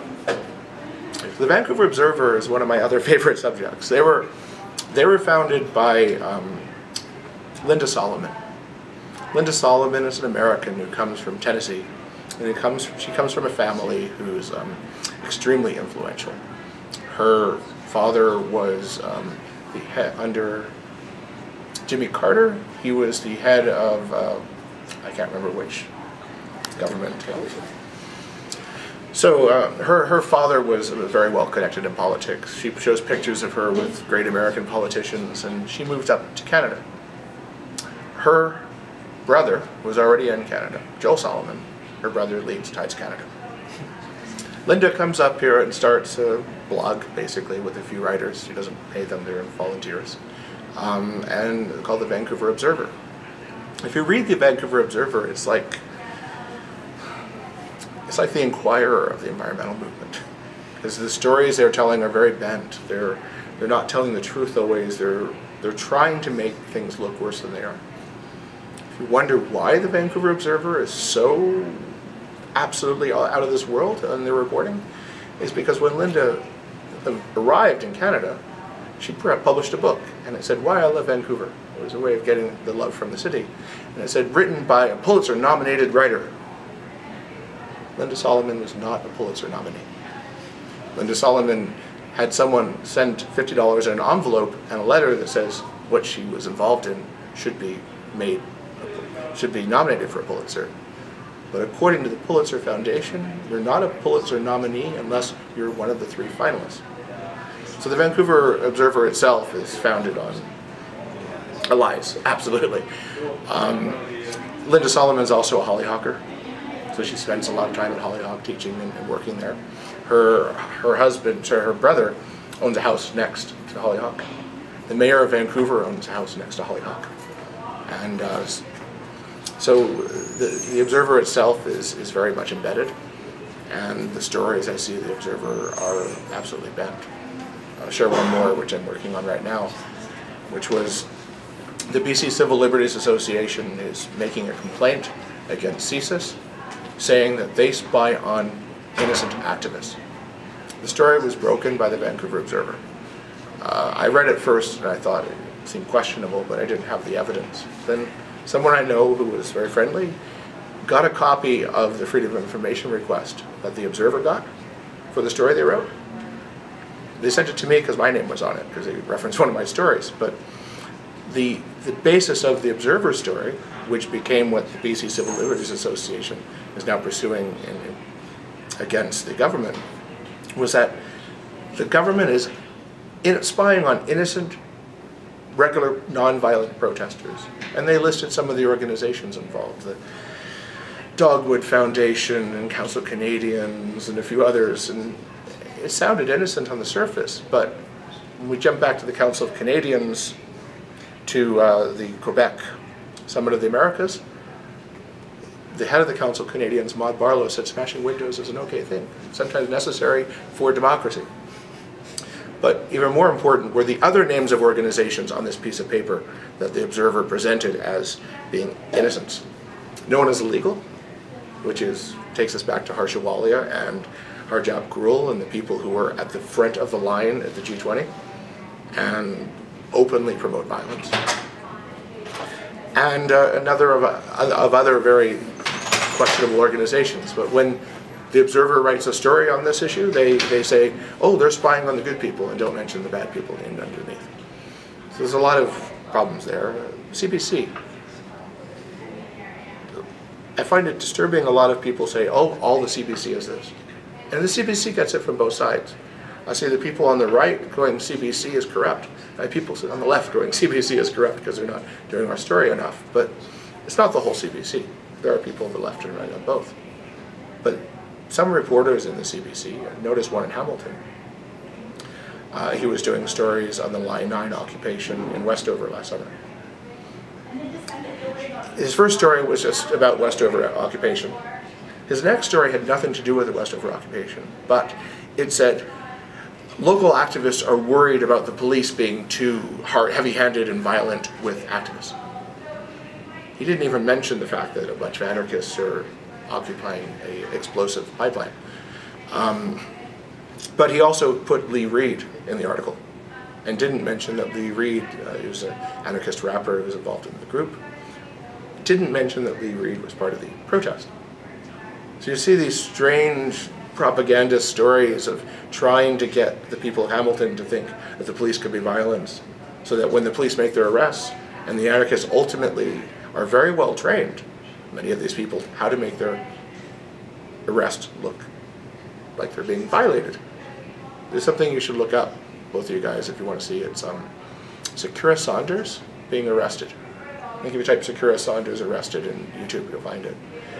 And it's her in front of the convention center, and the police, okay, you have to leave now, and she wouldn't, so they take her to the police car.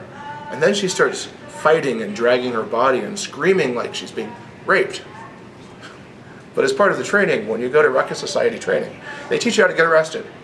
And they teach you how to make it look as absolutely bad on the police as possible. And they teach you how to do tricks to prepare yourself for when you get arrested. The other story that came out in the Hamilton Spectator was about an Indigenous guy who had his headdress taken off, his headdress taken off when he was arrested. How could they do that? That was so awful, to take off his headdress. Someone said this to me recently, a couple weeks ago, which is, the majority of people who join the media, who become journalists, do it for a reason, that they're activists. So when you look at the media, you have to assume almost all the people writing are writing, well, everyone writing is writing from some personal perspective. But many people who joined journalism career did this specifically so that they could create change. So you can call it corruption in journalism, that there are journalists from the CBC who are writing scare stories about the Hamilton police before arrests, or you could call it just part of what their job is, what they feel it is. I guess the question is, how do their media outlets track them, and how do their media outlets ensure that they're not pushing propaganda? That doesn't happen sometimes. CBC is particularly bad for that.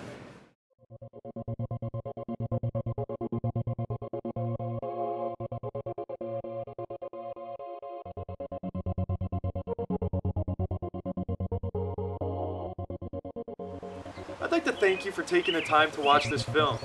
I hope this clears a lot of smoke out of the air in the dirty game of radical left-wing politics. We need to start taking a closer look at these foreign organizations that are aiming to destroy our nation's economic and industrial infrastructure. We'll be right